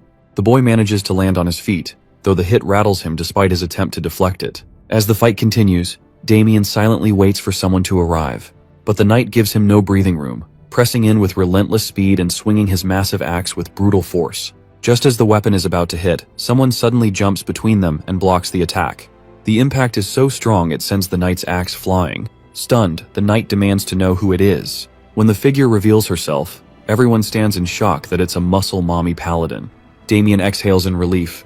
Their reinforcement has arrived, and Victor is the one who did that. Cedric realizes that a paladin's intervention means the church is now involved, and they might already know about the Dark Mage's connection to recent events. As it turns out, Damien had sent Victor to the church carrying the Dark Mage's head, and Victor followed through exactly as instructed, effectively saving him.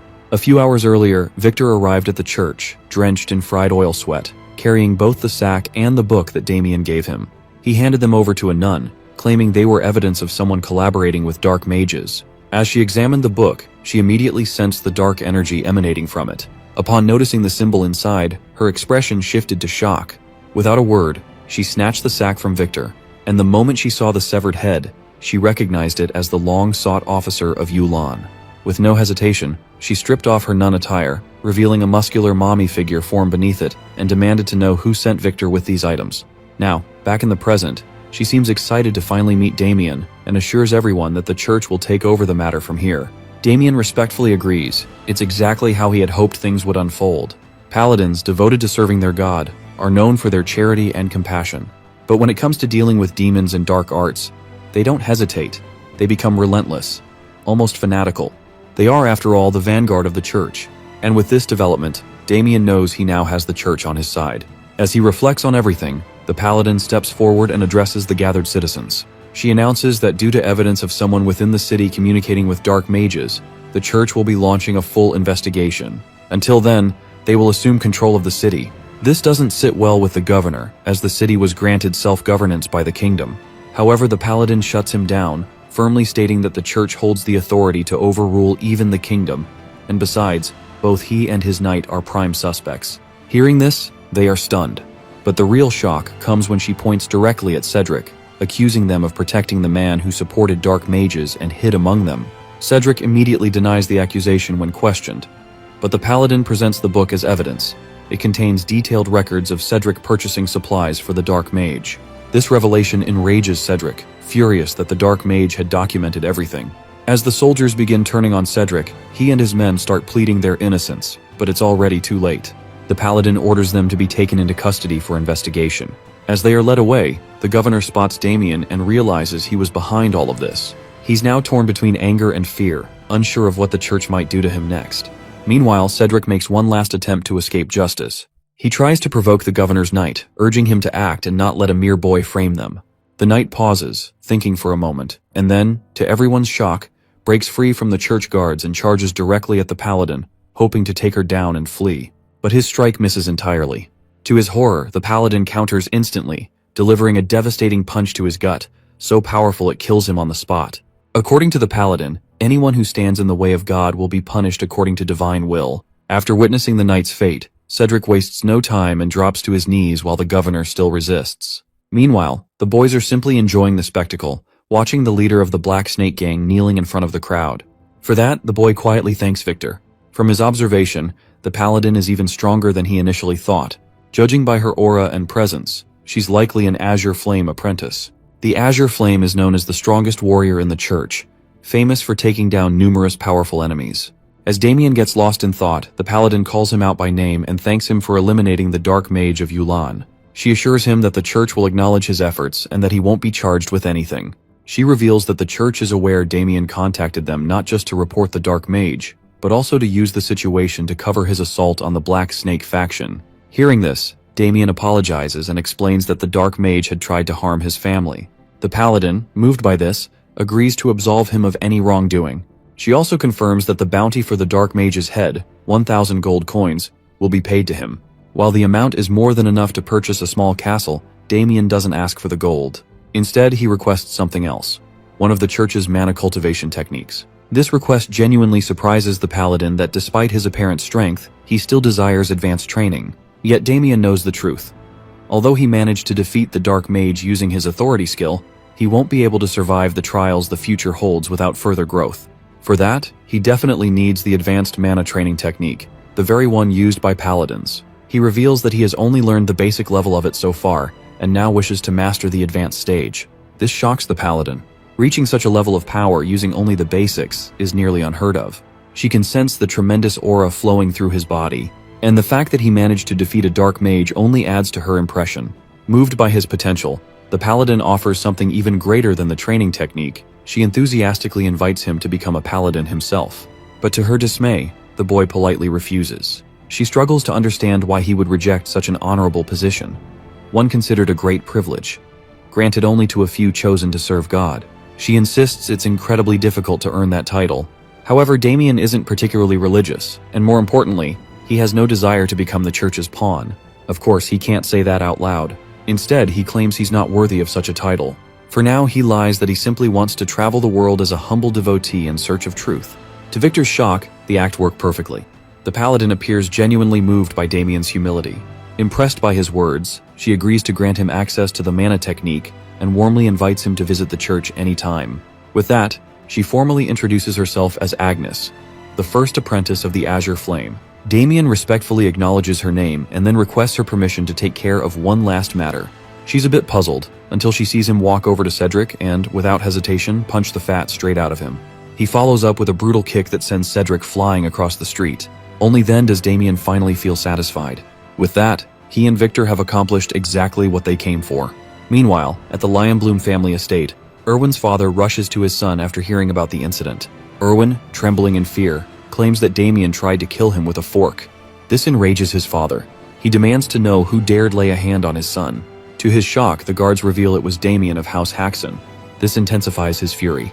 The idea that a so-called lowlife like Damien managed to beat his son using what he considers cowardly tricks drives him into a rage. He begins smashing furniture around the room, completely consumed by anger. In a fit of vengeful fury, he orders his men to drag Damien to him like a dog immediately. Meanwhile, at the Haxon household, Paladin Agnes arrives with her men and greets Damien's father. Upon seeing them, his father immediately grows angry, furious that his son not only caused trouble, but also brought what he calls a group of lunatics into their home. Agnes, remaining polite, informs him that their presence is related to the investigation of a heretic. Despite his irritation, his father grows visibly concerned about whether their house can accommodate 4 additional guests. However, his house somehow expands magically when she offers some gold. Later, as Damien's parents retreat to their room, Agnes thanks Damien for allowing them to stay. Internally, he never expected her to make such a request. To his surprise, she has another one. Even more unexpectedly, she wants to ask personal questions about him, apparently as part of spreading the gospel. His parents overhear the conversation and immediately begin misinterpreting it as something flirtatious, which only makes Damien more embarrassed. Eventually, Agnes gets to the point. She hands over the mana training technique he requested and, in addition, gives him a matching sword technique, explaining that both complement each other perfectly. These 2 books, a destructive sword style and an advanced energy cultivation method, are unlike anything Damien has seen, even in his previous life. As he begins skimming through one of the books, Agnes starts yapping about how difficult it was to acquire them. She continues talking, making sure he knows she went out of her way to help. She even reveals that after reporting everything to her master, the Azure Flame himself expressed interest in Damien joining the Paladins. With that, she once again invites him to join their order. But our boy, as always, declines. Agnes doesn't press further. She simply smiles, offers her help if he ever needs anything, and then leaves. Watching her go, Damien grows uneasy, as one thing becomes clear. She's a true fanatic. Elsewhere, inside the ruined cave of the Dark Mage, church investigators carefully examine the remains. One of them appears visibly shocked as he still can't believe that a kid like Damien managed to defeat a mage trained in dark magic. The other investigator shares the same doubt, but points out that Lady Agnes hasn't raised any concerns about it.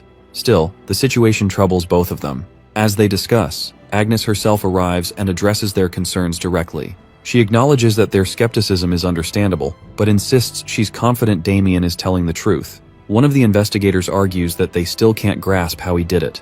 In response, Agnes reveals that they already heard the full account from Damien himself. She explains that on the day his servant delivered the severed head, she also had her doubts about his abilities. That's why she stayed behind and secretly observed him when he was later ambushed by assassins. To her surprise, Damien completely overwhelmed them. What shocked her the most was seeing him deflect a fireball with nothing but his sword. Hearing that, both investigators are in disbelief. However, Agnes explains that she's heard of warriors who, upon reaching a certain level, can deflect magic attacks with raw skill and aura control. One of the investigators speculates that Damien might be a swordmaster, but Agnes remains unsure, though she firmly believes he's at least a gifted warrior. She also reveals that after Yulan's defeat, she considered taking Damien with her to meet her master, believing he could be a valuable asset to the church. With that, she firmly orders them to stop doubting and focus on their work. Outside the Haxon estate, an official knight of House Lionbloom arrives, leading 2 apprentice knights behind him. He confirms the location, and one of the younger knights nods in acknowledgement.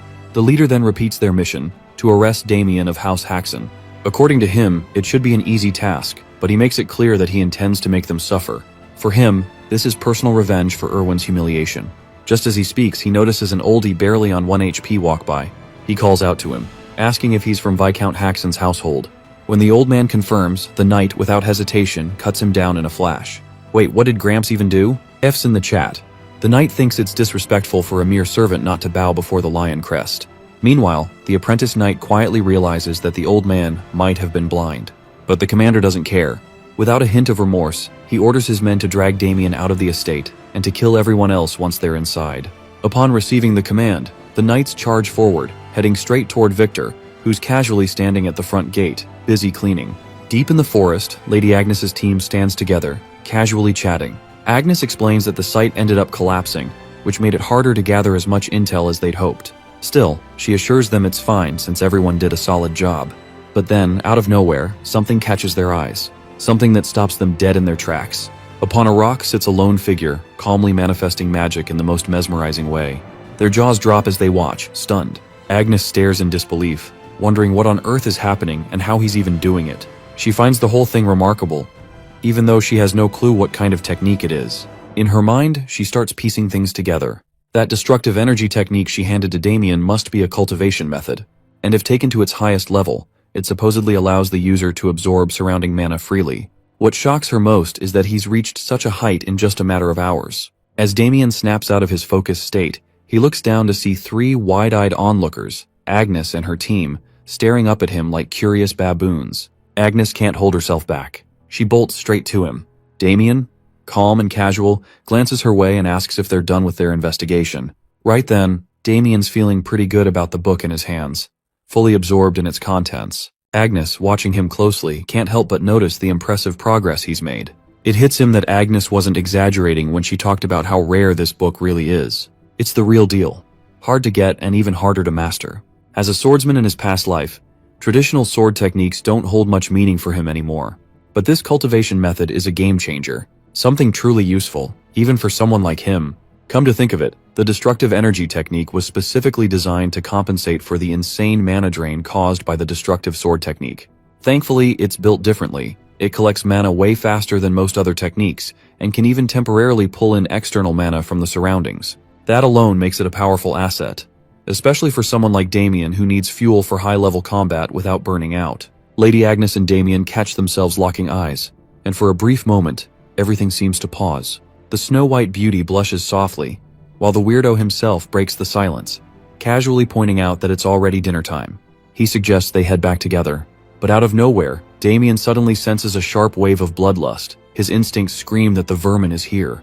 Without wasting a second, he tells Agnes that he's got an urgent errand to take care of and that he'll head out first. He kindly tells her to return at her own pace. Agnes is left stunned, watching him disappear with unbelievable speed, especially considering he used such a small amount of mana. She realizes then, he must be controlling it with incredible precision. Agnes quietly wonders just how far Damien's limits really go. Meanwhile, back at House Haxon, things have taken a violent turn. Knight Lavender is mercilessly beating Victor, landing a gut-wrenching punch straight to his stomach.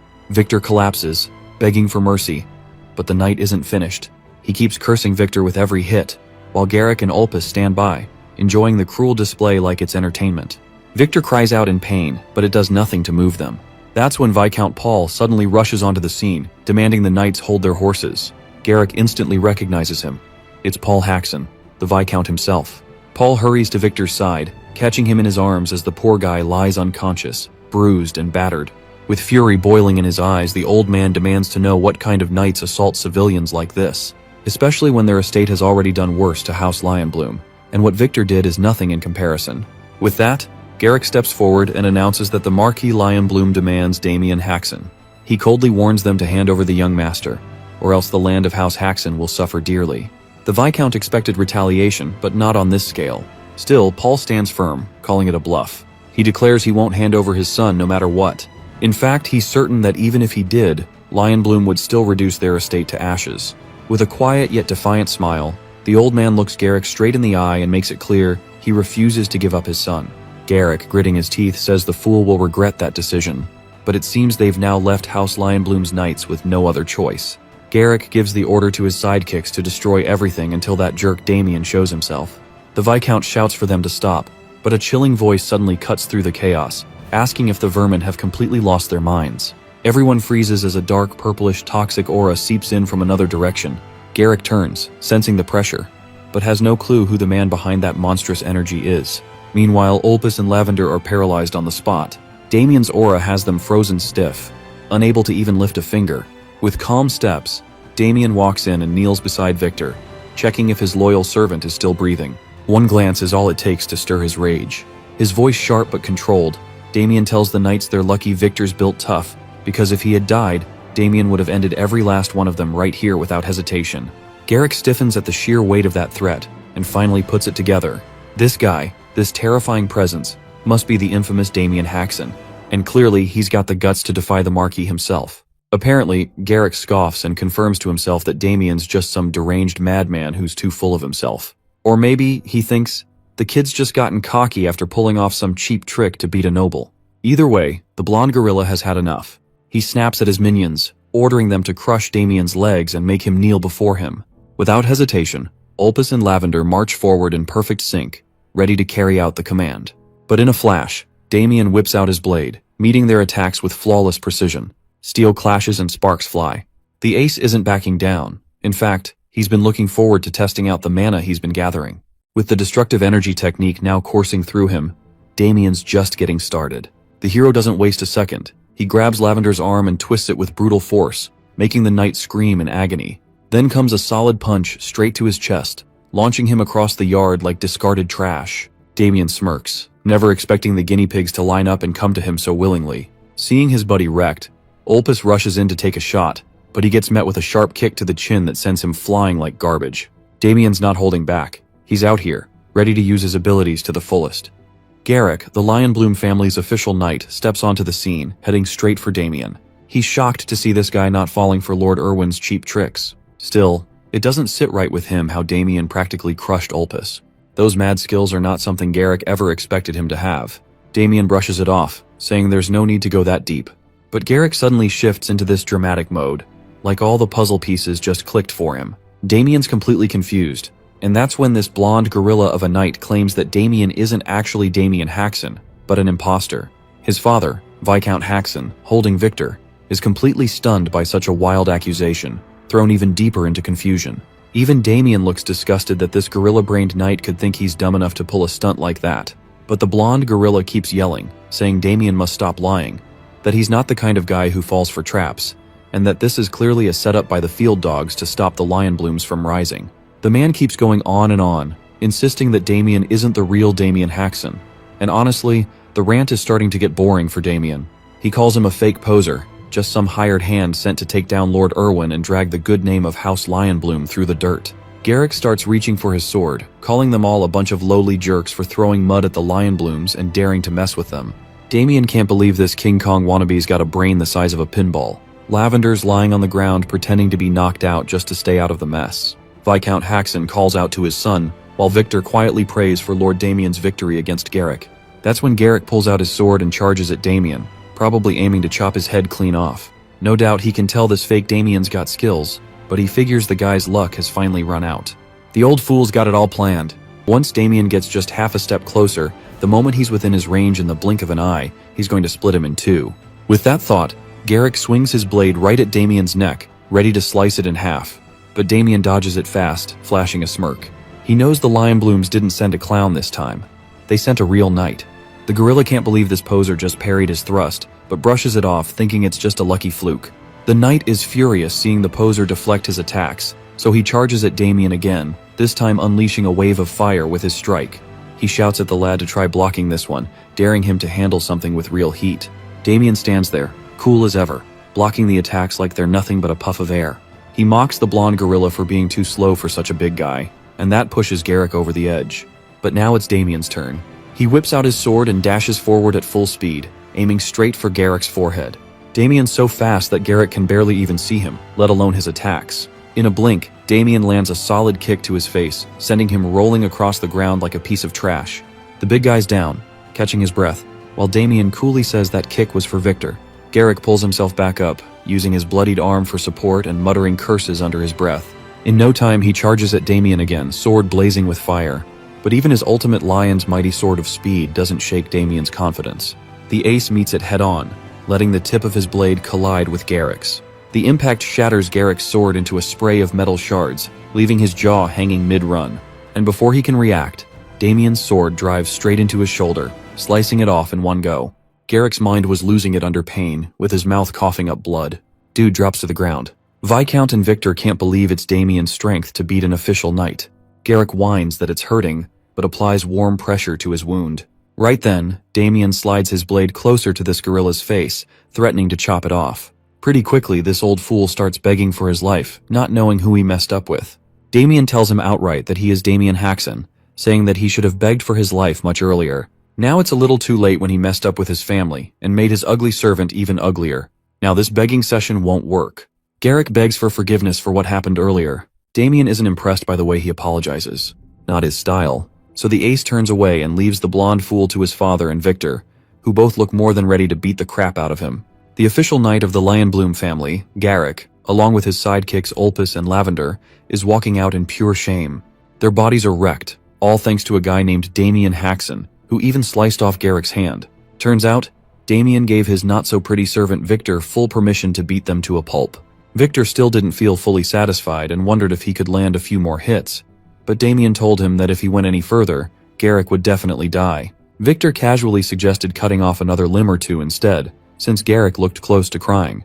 The old fool was dragging himself away like some horror-struck wreck, and Damien was honestly liking the idea of treating Garrick like their personal toy. Just then, Viscount Haxon stepped in and told Damien that it was enough. Right on cue, Garrick landed at the Viscount's feet, admitting he was totally in the wrong and apologizing for all the disrespect he had shown him. However, Paul isn't letting it slide that easily. The old man says that this gorilla's apology better be worth something after all the chaos he caused. He points out that if his son didn't have this level of strength, their entire territory could have been wiped out. On top of that, the Marquis family would have dragged them out by their limbs and made them suffer badly. Garrick slams his head to the ground, bowing and begging for forgiveness, pleading for mercy. But Viscount Haxon's anger isn't cooling down. With just a glance from Paul, Damien finally slides his blade back into its case, saying he wasn't actually planning to kill this trash. He knows that taking Garrick's life would mess up the relationship with House Lionbloom and tear their ties apart. Honestly, Damien admits that if it were just him, he wouldn't hesitate to take on the Marquis family alone, no matter the odds. But he can't afford to act solo when he's got his own family to think about first. And he's not that stupid either. He's well aware that if he sends these dumbnuts back like this, they'll definitely try to retaliate.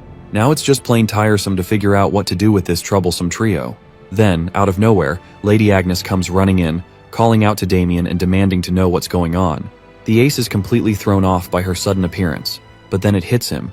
Lady Agnes might actually be useful right now. So he quickly fills her in on the whole mess, and she gets the picture. Once she understands Damien's concerns, this beauty's fully on board to back him up. Damien asks if she's got any clever ideas up her sleeve, and she pauses. Then thanks House Haxon for successfully taking down one of Yulin's executive officers for the first time ever. That's no small feat. With that win, Lady Agnes figures she can officially recognize House Haxon as an allied household, which honestly does ease Damien's mind a bit.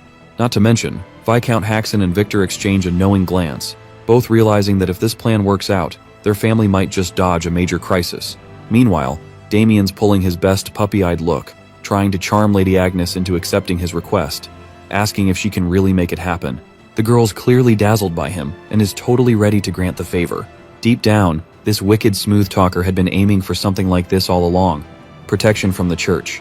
In the back, Paul and Victor watch their son's little flirt game work like magic on the noble lady. Lady Agnes agrees to Damien's request without a second thought. With that, Damien makes sure everyone hears him loud and clear, ordering that this matter be reported to House Lionbloom immediately. He tells the troublesome trio of knights to go back and inform their boss that House Haxon is now under the protection of the church. The ace straight up said that if they tried to force again, the church would hit them with everything they've got. Damien shoots a deathly glare at those scumbags, giving them one final warning without saying a word. Then he tells them to get the heck out. Right away, Garrick and his sidekicks, Olpus and Lavender, dash toward the exit like their lives depend on it, thanking Damien for his mercy as they flee. The whole thing fires up Victor's spirits, and he mocks them, saying they got lucky today. He's clearly thrilled to see how Damien's strength made those brutes run off with their tails between their legs. Now they can finally catch their breath and relax a little. However, Paul's not so sure about that. He reminds them they still need to figure out what happens next. For now, he decides to hold a family meeting to discuss everything further. Later, once all the high officials are gathered, the meeting kicks off. Paul opens by briefly touching on the issue of how to handle their feud with House Lionbloom, which has definitely become a growing concern. Abel, fully suited up in the nerdiest way possible, turns to his father and asks why this meeting even matters if they're already secured by the church. He doesn't quite get the point of worrying about the feud at all, now that they've got the church watching their backs. That said, Louise steps in and points out that they're not really in a position to expect the church to fully protect them or step in when things get serious. Come to think of it, Paul agrees with his daughter. He explains that the church usually avoids getting too deeply involved in noble affairs, especially ones that could spark political backlash. Besides, the true power of the Lionbloom family doesn't just come from their military strength, it runs much deeper than that. The Viscount is fully aware of the power struggle they're caught in against the Lionblooms, who could crush smaller noble families like theirs in countless ways if they really wanted to.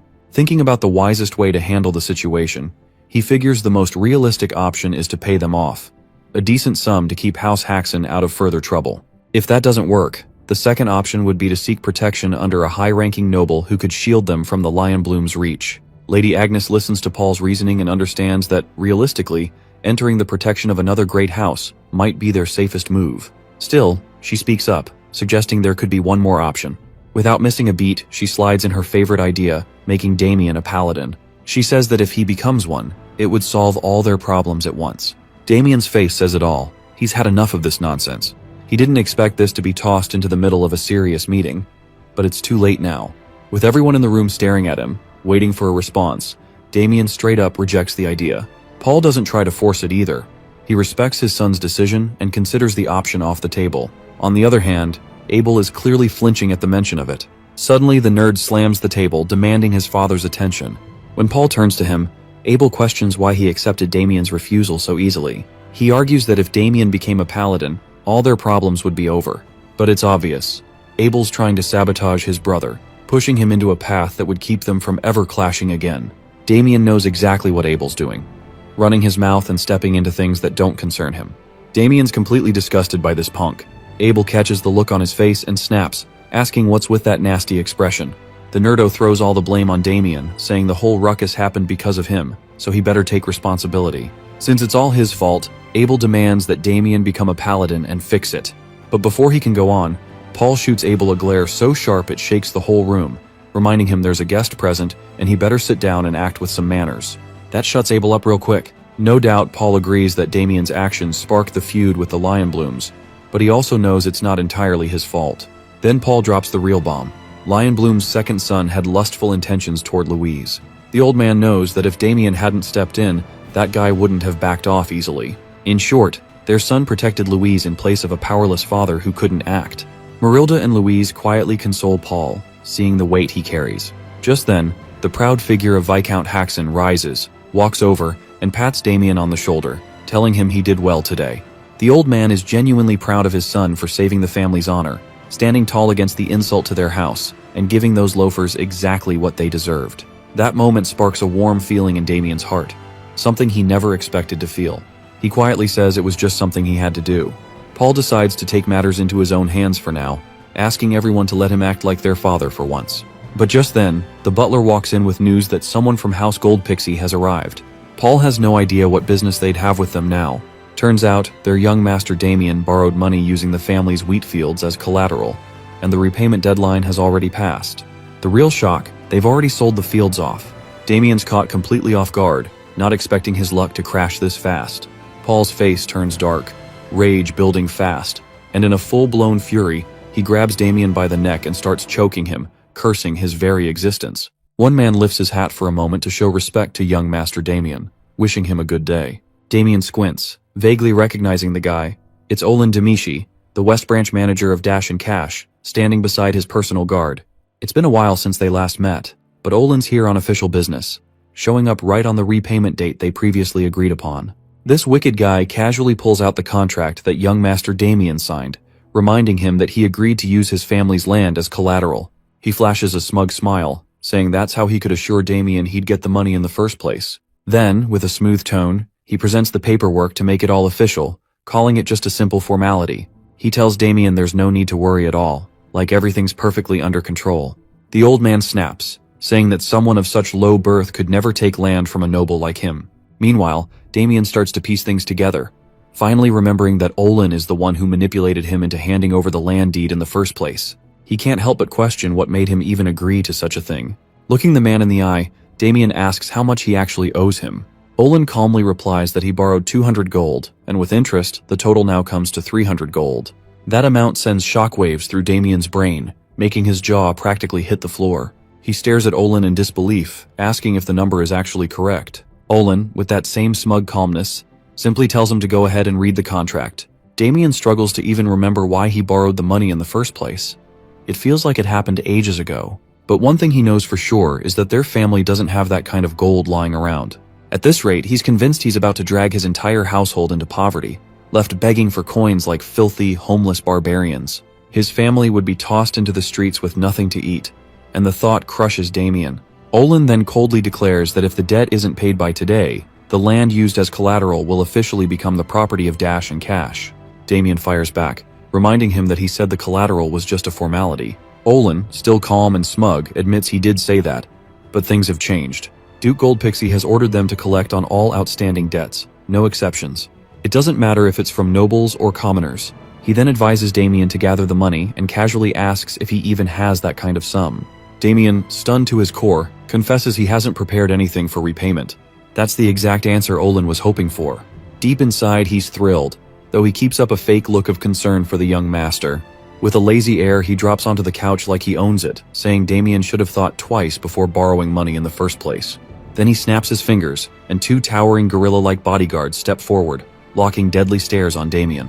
Olin insists on handling the situation his way now, fully aware that Damien can't repay the debt on his own. As much as he likes collecting money, what he truly enjoys are moments like this, watching arrogant nobles fall to their knees, groveling, humiliated, and licking his shoes. Now, Olin's practically buzzing with excitement just imagining what kind of face Damien will make next. The thought alone sends a chill down his spine. It's the kind of thrill he lives for. Meanwhile, in a totally different vibe, Marilda and Louise are casually sipping tea while the Viscount paces around like a madman, eaten up by stress. Abel's sulking on the sidelines, probably cursing his own existence at this point. Marilda gently offers the Viscount a seat, telling him to rest before he ends up carving a hole in the ground with all that frantic pacing. Even Louise tells her father to calm down a little, but the old man's at his limit, practically pulling his hair out in frustration, burdened by the disaster his sons dragged them into. Paul's on the verge of losing his mind, knowing full well they can't just sit around when their entire future is hanging by a thread. Marilda casually sips her tea, calm as ever, and tells them to trust Damien. He took the matter into his own hands, and all they can do now is wait. Even Louise backs him up, saying Damien's never let them down whenever he stepped forward. The Viscount knows that's true, but he also points out that it's only because his swordsmanship is top tier. Still, combat skills and negotiation skills are two completely different things. Just as he says that, in a flash, Damien proves himself again. He slams Olin's sidekick's face straight into the ground with brutal force, hard enough to crack the floor beneath them. Olin is totally stunned by what just happened, frozen with shock as chills run down his spine. After knocking out those two King Kongs, Damien knows full well his father's going to flip and start yelling again, especially since they just fixed that wall. The remaining bodyguard doesn't waste time, drawing his blade and lunging at Damien with a curse, clearly aiming to slice his head off.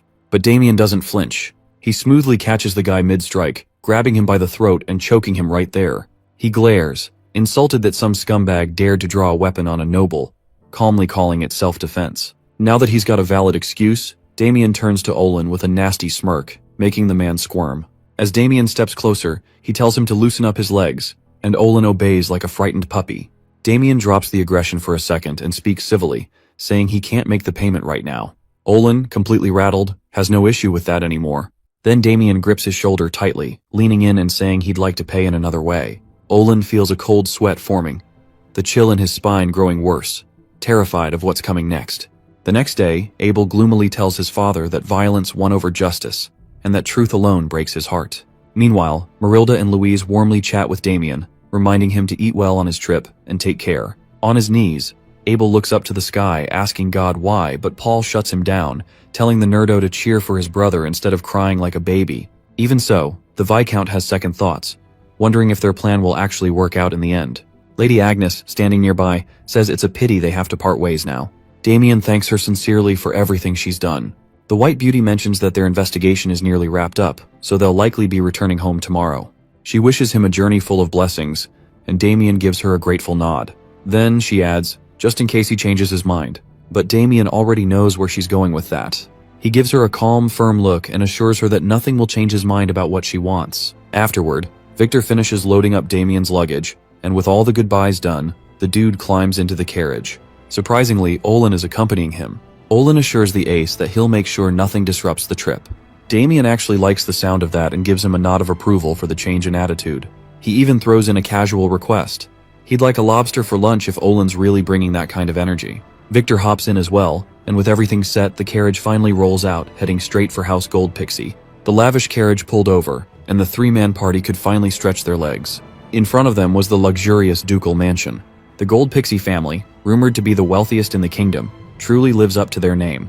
Damien turned to his personal servant/loan shark and thanked him for the comfortable journey.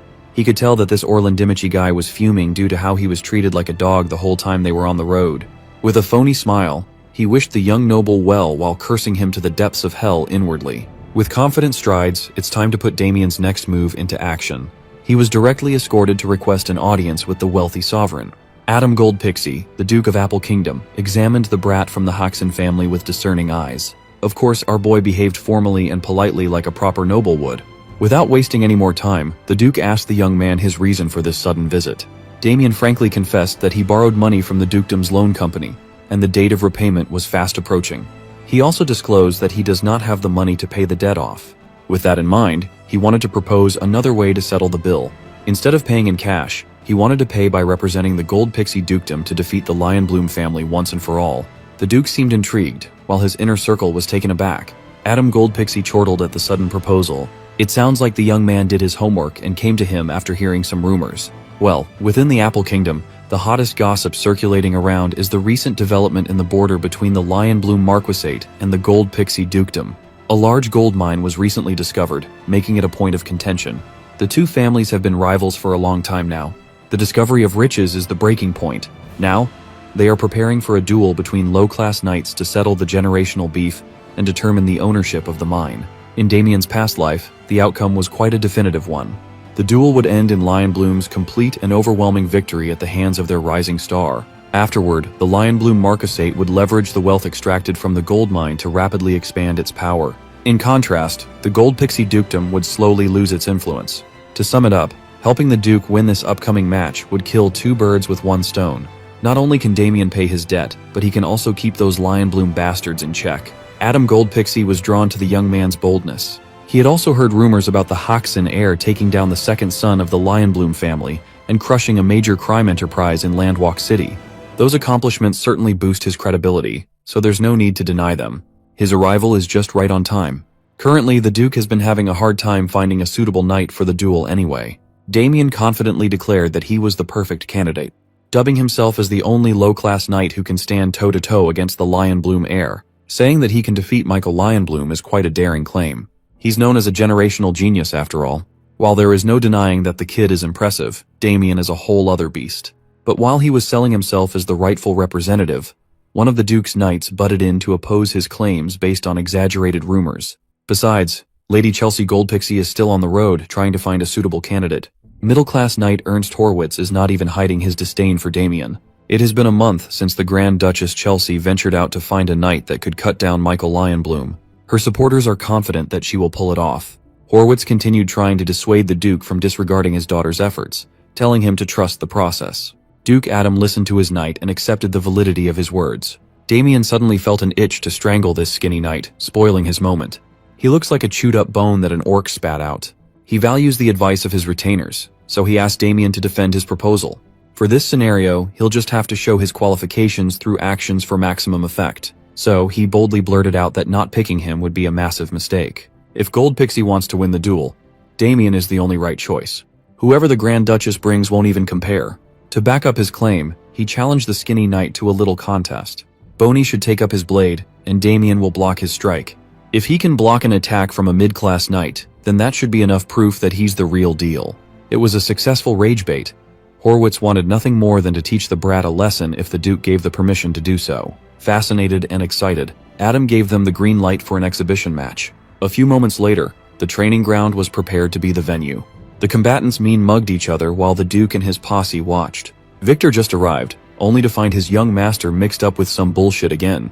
He looked at his boss's opponent and felt the fire of rage burning inside the knight. This is what happens when rage baiting goes too far. The dukedom's Guardian Knight, J.L. Heinrich, stood beside the Duke and presided over the match. When given the go signal, Sir Horwitz stood ramrod straight like he had a stick up his ass and offered the arrogant young man a last chance to kneel and surrender. In response, Damien yawned and demanded that they hurry up this little test. Limited to only one decisive strike, the mid-class knight made sure to bring out every bit of mana he had, manipulating the flow to converge on his spear's tip. Sensing the dangerous amounts of power coalescing, Damien worries that he might have rage-baited the guy a little too far. With his face grimacing with rage, Sir Horwitz aimed his tip at the arrogant bumpkin with killing intent. As fast as lightning, he closed the gap while gathering absurd amounts of momentum. It was an impressive opening, but if Damien knows where the strike's path is, blocking it should not be hard. He raised his sword with a clear view of the spear's tip, ready to defend with perfect placement. At the last second, Horwitz's tip seemingly bent and snaked its way past his defense. It was a minuscule change in angle, but it left the young man's chest wide open. With perfect precision, his sword crumbled and shattered in half. Upon feeling the sensation of steel fragmenting under his strength, Horwitz knew that the fool fell for his dubious trap. Without a blade to bear the brunt of the attack, the spear tip continued roaring until it reached Damien's chest, drawing his blood. The Duke was taken aback, and Victor felt his stomach turn upside down at the sight of his young master's blood. Much to everyone's surprise, Damien regained his balance and did not fall. He looked like he was in pain, but he remained standing. Horwitz could not believe his eyes. A mere low-class knight should not be able to withstand his surprise attack. Breaking the silence in the training ground, the young man wiped his blood with a grin and asked the Duke if this was enough proof to give him the representative position. Seeing his master safe and conscious, Victor ran onto the stage and rushed him with a concerned hug. It was definitely more painful than the knight's spear strike. Damien had to wrestle off his loyal attendant on account of his chest wound. The Duke immediately followed, pleased with the show he just put on. Withstanding Horwitz's strike is no easy feat. Frankly, Duke Adam was a little skeptical at first, but he just saw how capable the kid was. He's got a gem in his hands. So, he turned to his retainers and proudly announced that Damien Haxon, after proving his strength admirably, shall be appointed as the Gold Pixie family's representative. Horwitz tried to bitch about the outcome of the exhibition, but the Duke quickly shut him up with a sharp glare. Adam is in a good mood right now. If someone ruins it, who knows what might happen. Horwitz was in shambles. He recalled what happened in his head over and over. He was certain that the attack landed cleanly. There's a reason why he has mid in his title and whore in his name. Honestly, Damien, as he is right now, is already beyond the middle class of the knight hierarchy. Since only low-class knights are permitted to participate in the upcoming duel, he has to hold back and fake his level. He had to make sure that his performance was convincing enough to fool anyone.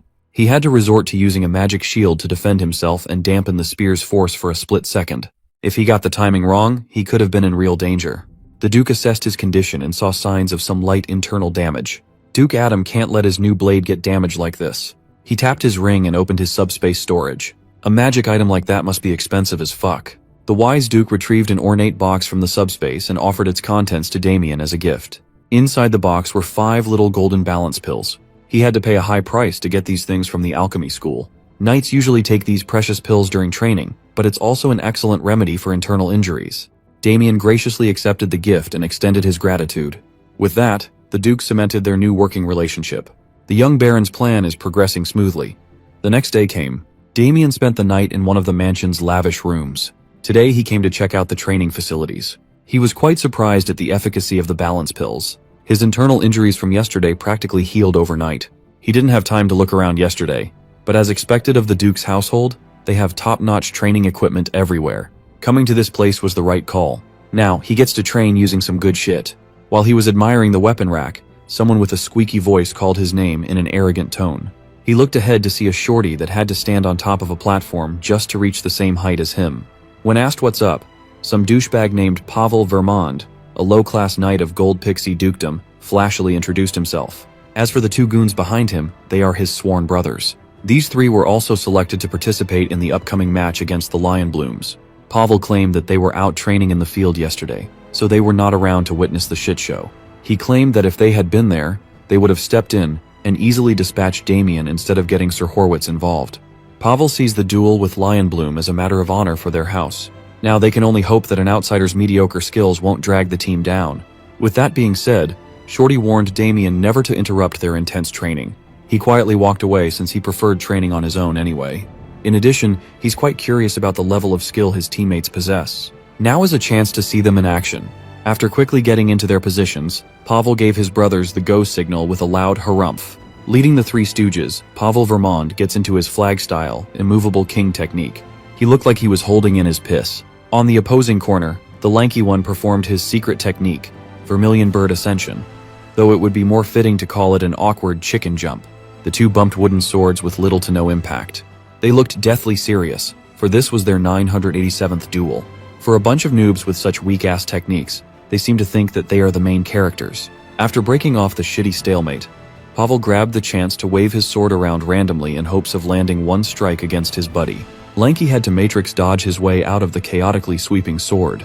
As soon as the wild swings died down, he grabbed the opportunity to turn the table. With all his might, he struck down with his wooden blade and landed a clean hit on Pavel's head with his eyes closed. When he opened his eyes, he was in awe of brother Pavel's genius planning. Lanky got it into his head that Shorty somehow saw through his attack and blocked it with his forehead. Look at this dude, bleeding and crying in pain. He's definitely a mastermind. They broke off and gave their respects to each other. Pavel tried his best to stay conscious while insisting that this round was a draw. Afterward, Fatty walked up the stage for his turn at a spar, and Pavel stammered that he just needed to take a little break first. There is only a month left until the duel, and they somehow think that this type of training will make them strong enough to sweep through the Lion Bloom Knights to protect the honor of the Duke's house. They raised their puny little wooden swords and shouted corny "They're all for one for all" chant. At this rate, these three are on track to being humiliated by Lion Bloom Knights. Off to the side, Damien quietly watched with a continuously worsening dark expression. He was so focused on securing his spot as a representative that he did not take his would-be teammates into account. Now, he's feeling a sense of impending doom upon seeing the clowns he has to share a stage with. He might have been as strong as an actual god in his past life. He served as the blade that brought the entire world to ruin. Yet these three idiots make him feel completely powerless. In his office, the Duke is in high spirits after securing a pretty good proxy for the duel. He's laughing at what just transpired with his guardian knight and the young pup last night. After the trial with Sir Horwitz, Duke Adam called Damien up to his room to offer the tutelage of Jail Heinrich himself.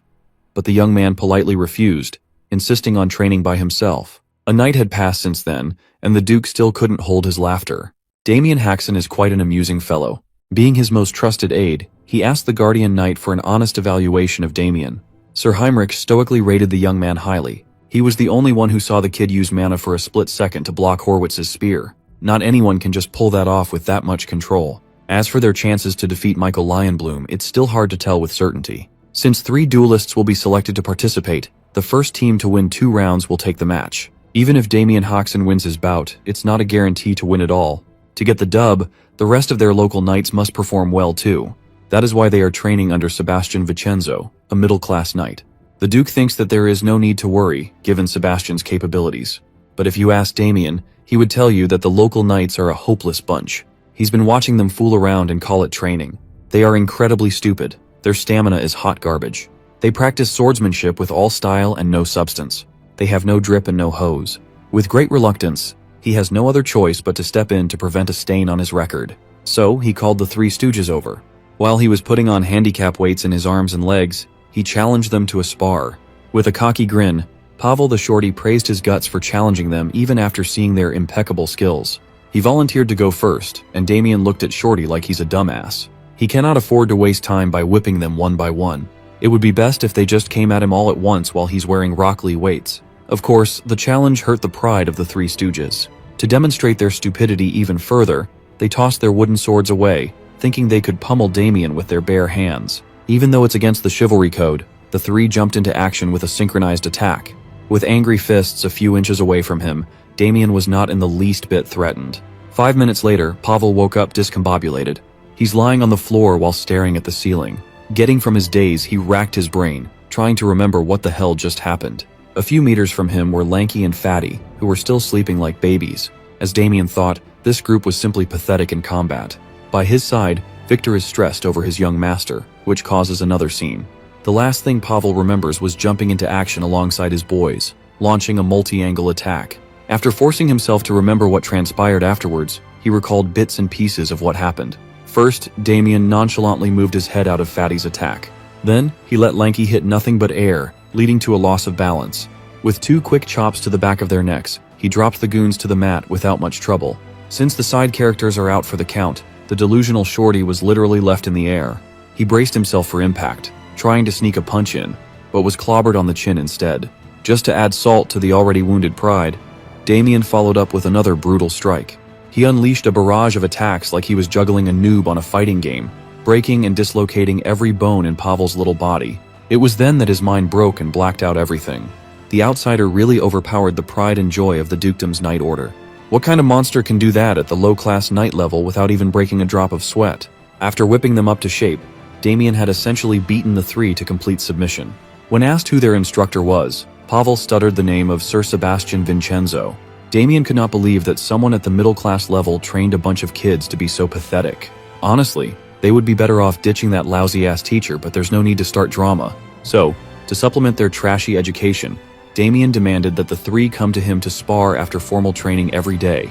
Pavel worries that if Sir Vincenzo finds out about such an arrangement, the knight might take it the wrong way.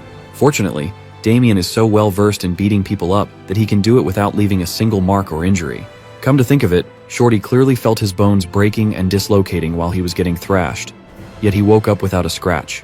You see, Damien learned how to beat people up in a very specific way back in his Death Knight days. Long ago, there was a man who traveled the continent making a living with criminal reformation. He was widely known as the character corrector. His method was very crude and simple. Inmates that misbehave get their asses handed to them. He would beat them up for an hour straight. If that did not work, he would double the beating time. Rumor has it that he once beat a criminal continuously for 512 hours straight. Over time, Character Corrector began to feel pity for the criminals he left bloodied and mangled. Instead of quitting his job, he devised a technique to beat someone up endlessly without endangering their lives. With countless hours of practice on these poor criminals, he had reached mastery over the bizarre technique. He called the state Amsa or My Kill. It's just one of the many techniques that Damien picked up in his past life. Inflicting unbearable pain without leaving a single scratch is quite useful in times like these. Today, he made the Three Stooges face the fact that they are just pathetic worms. But there's no need to worry. They have a whole month to turn worms into something else. Within that time frame, Damien will make sure that they become something useful. The Three Stooges felt a very painful month coming their way. Before they could get back to today's training, the Duke's personal attendant interrupted with urgency. He came running to inform Damien that he was being summoned by Duke Adam. Well, his presence has been requested since the Grand Duchess Chelsea Goldpixie returned. Straight out of her long travels, she paid respects to her father. The Grand Duchess bent her knee with a strapping knight alongside her. There was no one more pleased to see her return than Sir Horwitz. Even though he was humiliated yesterday, Lady Chelsea has arrived to correct what's wrong. Duke Adam welcomed her with indifference and asked if the man behind her is the knight she chose to enter into the upcoming duel. With a confident and sly smile, she presented the hulking warrior. At first glance, the Duke didn't seem impressed. In fact, he looked sus. The man stood up, displaying his tall frame. With a roaring voice, he introduced himself as Guillaume Blackwing, also known as the Wild Beast. Some of the Duke's retainers recognized the name. The Wild Beast is the famed Free Knight. Combat nerds across the kingdom have heard tales of what happened when he took part in the Acclinant Kingdom's conflict. In one battle, Guillaume was credited with wiping out every opposing low-class knight. The streets are saying that there's no match for him at his level. Even the Duke had heard tales about the Wild Beast and his exploits. He was granted the nickname for a reason. For that, Duke Adam's interest was piqued. Lady Chelsea proudly announced that Sir Guillaume had already pledged loyalty to her name and had agreed to participate in the upcoming duel. She is extremely confident that this man would be the answer to their Michael Lionbloom problem. In terms of reputation alone, Sir Guillaume could be considered a bigger name. If Michael Lionbloom is still in the making, the Wild Beast is already complete. While this would have been great news a few days ago, Sir Guillaume's arrival is a bit of a headache now. Lady Chelsea did not like seeing her father hesitate at all. To explain, Duke Adam introduced the young man he picked for the job as Goldpixie's representative. Sir Damien Haxon arrived just in time to aura farm and stunt on everyone. Of course, Lady Chelsea did not like this breaking news at all. She's been on the road for a whole month, working her ass off to give the dukedom a shot at winning, only to find out that the position was already filled without her knowledge. Looking unhinged, she asked Daddy to just change the representative to her pick so they could square this mistake away. The Duke maintained a neutral stance and swore to keep the suggestion in mind. With Daddy not backing her up right away, Lady Chelsea threw a tantrum. She's never even heard of the name Damien Haxon before. She thinks it's only natural to choose someone with a great deal of accomplishments under his belt over a nobody. Damien does not like being treated like some background extra. On the other hand, Sir Guillaume Blackwing is looking at him with palpable mockery.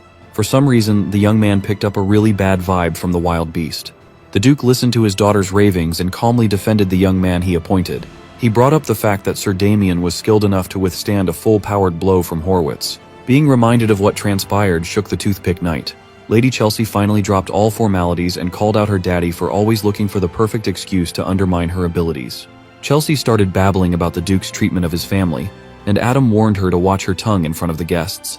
Preventing herself from crossing the line, the Grand Duchess excused her behavior, citing the fatigue from long-distance travel clouding her judgment. Everyone in the room could see and feel that the father and daughter had some deep-seated issues between them.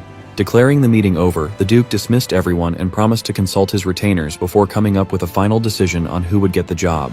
Out of nowhere, Sir Guillaume erupted with a boisterous laugh. He dropped all formalities and asserted that there is no point in deciding with just words. Offended by such brutish words against the Duke, Guardian Knight Heinrich almost drew his blade right then and there. The wild beast continued by saying that the strongest one should naturally represent the Gold Pixie Dukedom. They can just keep it simple and find that out right now. Lady Chelsea reprimanded her knight for speaking out of turn when she specifically told him to stay quiet. Knowing that the brute's words have some truth to them, the Duke asked Damien what he thinks of the veiled challenge. To be frank, all these tests are getting tiresome. Either way, he's also aware that the fastest way to resolve the situation is by showing a bit of force. So he agreed with Sir Guillaume's sentiment, but proposed that they settle this dispute without an actual fight. He extended his hand, wordlessly offering a simple contest of sheer strength. In addition, there is something he would like to confirm by touching hands. Once again, Sir Guillaume laughed his ass off and warned the young man about the dangers of losing an arm. Matching his threats, Damien announced that he would be nice and settle for just pulling the brute's shoulder out of its rightful place. Feeling offended by the trash talk, the wild beast pounced at the young man's arm like it owed him money. He moved as fast as he could and with as much intensity as he could muster.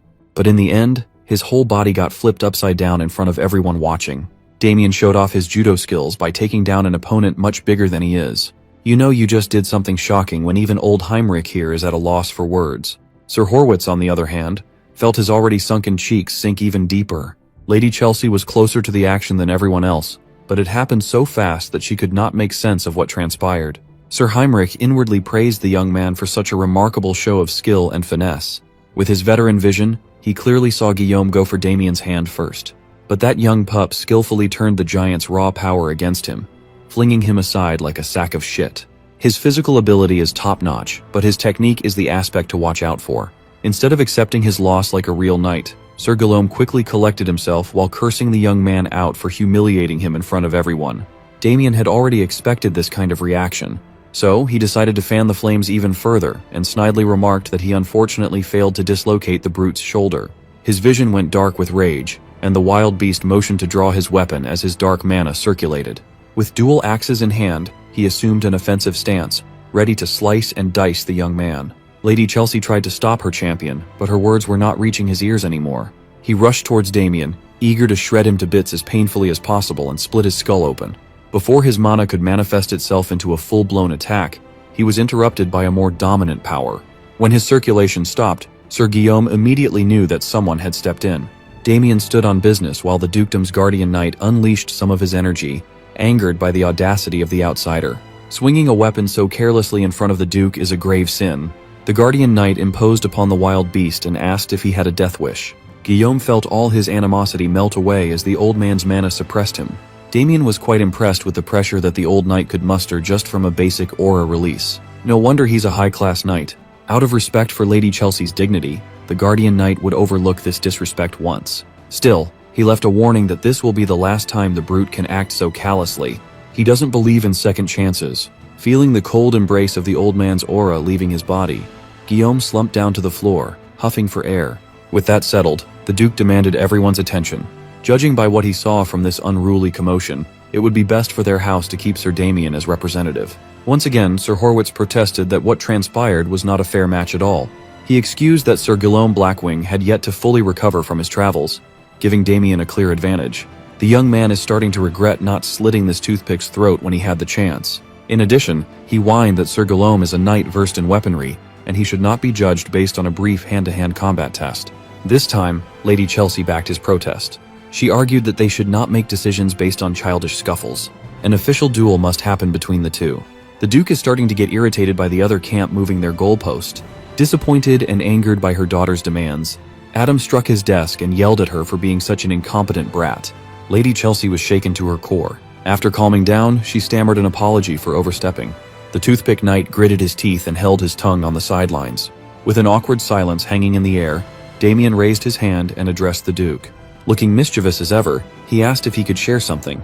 Much to everyone's surprise, he accepted Lady Chelsea's proposal, a formal duel to determine who would represent the Duke. Since that is his wish, Duke Adam had no choice but to relent. Later that day, Victor is all over his young master, pestering him about accepting a needless duel when all he has to do is stay quiet instead of risking a loss. Ignoring Victor's nagging, they finally arrived at their destination, a workshop that the Duke personally recommended.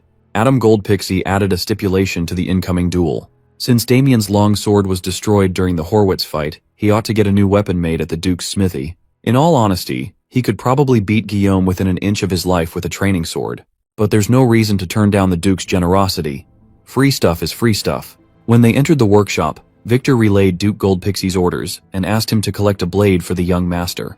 Since the smithy was already notified in advance, they were invited to the arsenal. Inside was a lineup of high-quality blades in all shapes, forms, and sizes. Even someone like Damien, who had seen a fair share of legendary weapons, was quite pleased by the workshop's collection. Among all the glittering blades displayed in cases, only one firmly caught his attention. Seeing that he's interested in such a unique blade, the owner shared that it was commissioned by a valiant knight once employed under the Duke's family. Before the blade was finished, he had to leave for unknown reasons. The blade never reached the intended owner's hands. Interested, Damien asked if the knight provided some resonance steel for the forging process. He asked because the uniquely shaped sword resembles the signature blade of a swordmaster known as Sword Maestro. The thing looked like a tuning fork. The owner was quite shocked that the young man still picked the blade even after knowing that it was forged with something as finicky as resonance steel. Unlike other rare metals that amplify mana, resonance steel has a different property. It has the unique trait of repelling mana and generating waves. When asked for the blade's name, the owner tried his best to remember. The knight who commissioned the odd weapon dubbed it the Thousand League Sword. With that, Damien easily secured a brand new weapon that could amplify his power. As they were walking out of the workshop, someone approached them in the streets. Flanked by armed guards, the personal maid of Lady Chelsea, Rebecca, politely introduced herself. She relayed that the Grand Duchess wished to speak with Damien. It would be nice if he would spare the lady a moment to talk. Of course, Damien had no reason to accept such a sussy invitation. However, Rebecca insisted that the Grand Duchess holds more cards than one might expect. Maybe a conversation would do him good. That Chelsea girl will probably try to win him over with all kinds of persuasion. Since Damien has a few things he wants to confirm, he decided to play along. So, Rebecca led the way, and they eventually arrived at a restaurant personally run by the Grand Duchess. It's a high-end place that only accepts reservations from nobles. Rebecca emphasized that this meeting is important enough for Lady Chelsea to clear the entire place for the whole day, just so they can talk in private. The sussy maid opened an ornate gate and urged the young man to enter. The Grand Duchess is waiting inside. Admittedly, he was quite curious as to what kind of offer this lady would make to get him out of the picture. As soon as he entered the private room, his senses were assaulted by a hypnotic scent. Lady Chelsea poured herself a glass of wine with a single hourglass sitting on the table. With a bewitching smile, she invited Damien to sit with her.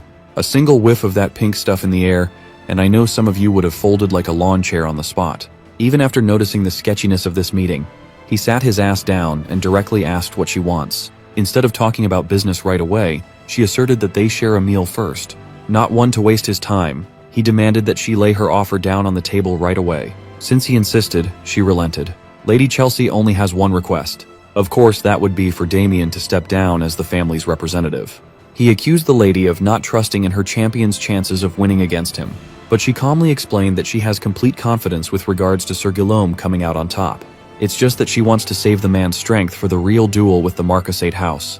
It would truly be troublesome if he got injured from some meaningless duel, wouldn't it? For the sake of negotiating, Damien asked what he would gain by accepting such a big request. Lady Chelsea simply answered that he could name his price. Anything he wants is on the table. She only sees him as a countryside noble who would be happy with money, fame, or other materialistic stuff. This girl doesn't even bother hiding her arrogance and judgment. Still playing along, Damien argued that he could just get all those things from the Duke himself. She relented that while that might look like a good route to go down on now, isn't it better to be in good graces with the future Duke instead? Throughout their conversation, Chelsea's eyes kept darting down to the hourglass. She relayed her offer. If Damien wants to take it, he should go and talk to the Duke about backing out right away. As soon as the last grain of hourglass sand fell, the bewitching air intensified, and she ordered the young man to step down as the family's representative. Damien felt a wave of warmth and stimulation wash all over his body. Instead of falling prey to the blatant attempt at putting him under a spell, he definitively refused the offer. Expecting her sneaky maneuver to work, Lady Chelsea was confused that her demand was being denied by a bumpkin noble. Damien enjoyed seeing the spoiled brat squirm in her seat as she panicked at the allure scent's failure. The moment he entered the room, he recognized the black magic that induced false affection wafting in the air. It is commonly used to manipulate a target at will. Thankfully, he retained all his black magic knowledge from his previous life. That enchantment incense is quite hard to miss when you know what you're looking for. Based on the size of the room and the scent's concentration, anyone would become a slave within an hour of exposure. Thanks to the authority of greed, Damien simply absorbed everything without being affected. Deciding to have a little fun, he pressed the spoiled Duchess about her odd reaction to his refusal. She stumbled over her words and doubled down on giving him everything he wanted. Done with his fun, Damien turned his back and walked away. He doesn't need anything from this brat. She couldn't possibly give him what he's seeking in the first place. Desperate to keep the discussion open, she asked what this thing he's fighting for really is. Considering everything Damien has gone through, the only thing he desires is happiness for his family. His answer confused the bratty Duchess. She simply can't relate to someone who loves their family. Finally, he warned her to get Guillaume Blackwing ready and primed for the upcoming duel if he wants to survive. Pursing her lips, Lady Chelsea decided to take off the incentives and resorted to threats instead. Since he values his family so much, she flipped the script and alluded to doing something very unkind to Damien's family if he doesn't play ball. She swore to send people to absolutely crush the Hoxton household, completely erasing the insignificant family off the map. Before she could get every word of her ultimatum out of her rotten mouth, Lady Chelsea felt a tight grip suffocating her neck, nearly crushing her windpipe as her body hit the table. Even in such a perilous position, she still acted high and mighty, insulted that a country bumpkin dared to lay a hand on her. She demanded to be released, but she made the stupid move of threatening a former Death Knight's family. Hearing the commotion in the room, Lady Chelsea's guards rushed in. They swiftly drew their weapons, ready to cut down the boy who dared to endanger their Duchess. Damien controlled his anger and tossed the filthy witch away. In the blink of an eye, he grabbed a knife from the table, took the guards by surprise, and slit their throats in one fell swoop. The guards took a second to notice that something was wrong as the slits on their necks started bleeding. As they panicked and clutched their lethal wounds, Damien walked towards the exit.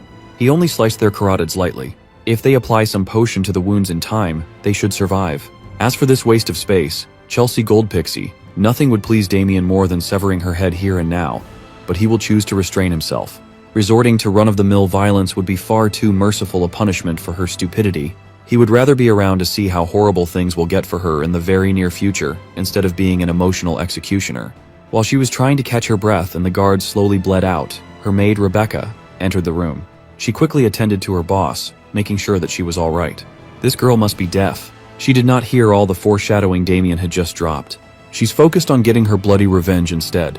At the top of her lungs, she yelled the name Mustang Fury. Such a badass name belongs to this pale dumpling man. I was expecting an assassin or some shit. Lady Chelsea chewed out Mustang for what happened. She was promised that the allure scent would be immutable, but it did not work for Damien Haxon. Mustang reckoned that the kid must be one of those people with a natural resistance to black magic. The Grand Duchess has a zero-tolerance policy for excuses. She slapped the dog shit out of Mustang for putting her in such a humiliating position. As for Guillaume Blackwing, he was last seen at the tavern, claiming that he needed to cool off after everything that happened today. Hearing that her champion is getting drunk the night before a pivotal duel exasperated Chelsea even more. For one last time, she asked Mustang if their beast would win against that Hoxton kid. Of course, Mustang Fury vouched for Guillaume. That guy is Yulan's pride, after all. There has never been a knight more gifted for black magic than that man. Mustang asks the lady for a little more patience. Yulan is working hard behind the scenes to give her the gold pixie dukedom. As usual, she threatened to kill Mustang and everyone in Yulan if they failed to deliver on their promise. This girl has no other moves, bro. While she was blatantly discussing a collusion with a heretical organization, Damien was listening just up on the roof. Even while eavesdropping, this dude has to aura farm. After this, Damien heads to the training room. He sits in a cross-legged position to meditate while Victor is busy snoring. Damien doesn't believe that he would run into Yulan again so soon. He already has his suspicions that Chelsea was involved with the dark mages. This tells him that the energy he felt when Guillermo was standing in front of him is dark magic. Damien starts tapping his new sword, creating sound waves from it. Instead of going to the Duke to explain the situation to him, Damien thinks of showing it to him directly. The following morning, Guillermo arrives at the arena, totally confident that he has the win in the bag. Pabel and his brothers are there to watch the fight. They ask Pabel who he thinks will win the fight. Pabel says, considering their reputation, he thinks Guillermo will win. When he says this, his brothers immediately start to rejoice because they will finally be free of Damien, because he has really done a lot for them in just 2 days.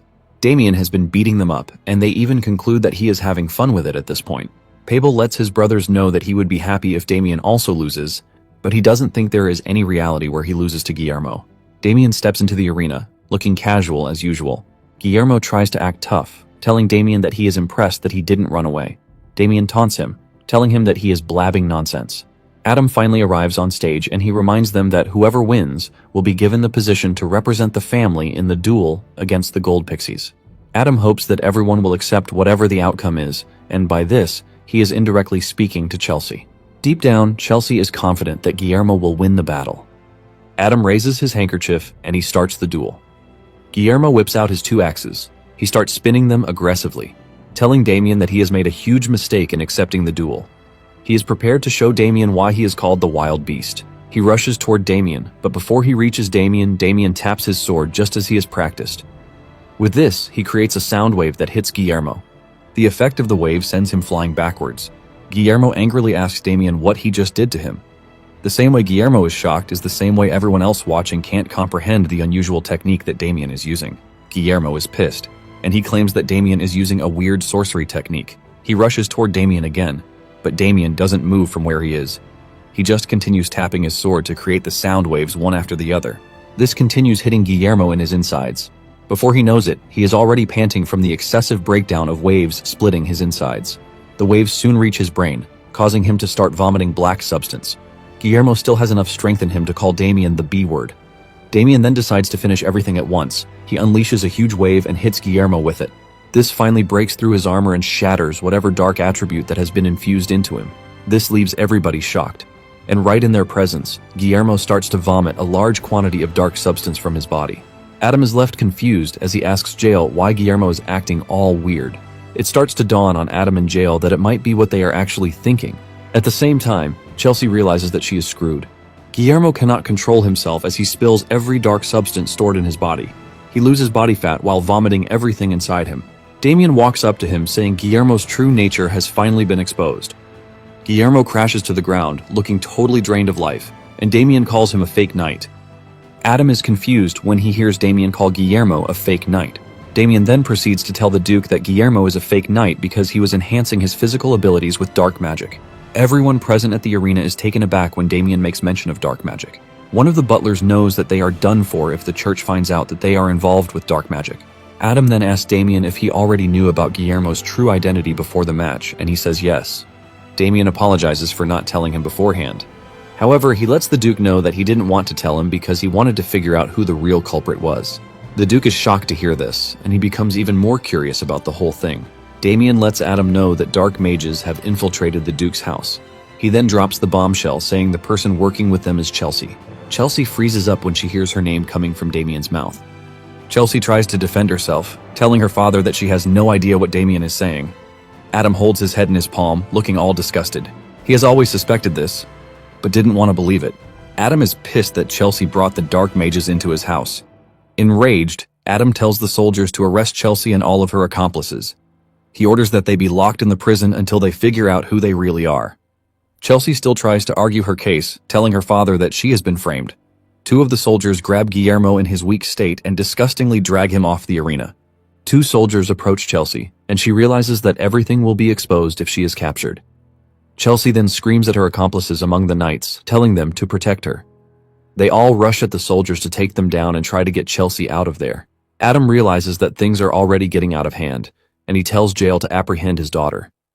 Jael acknowledges the order and swings into action. Jael steps onto the arena and urges the knights protecting Chelsea to step aside.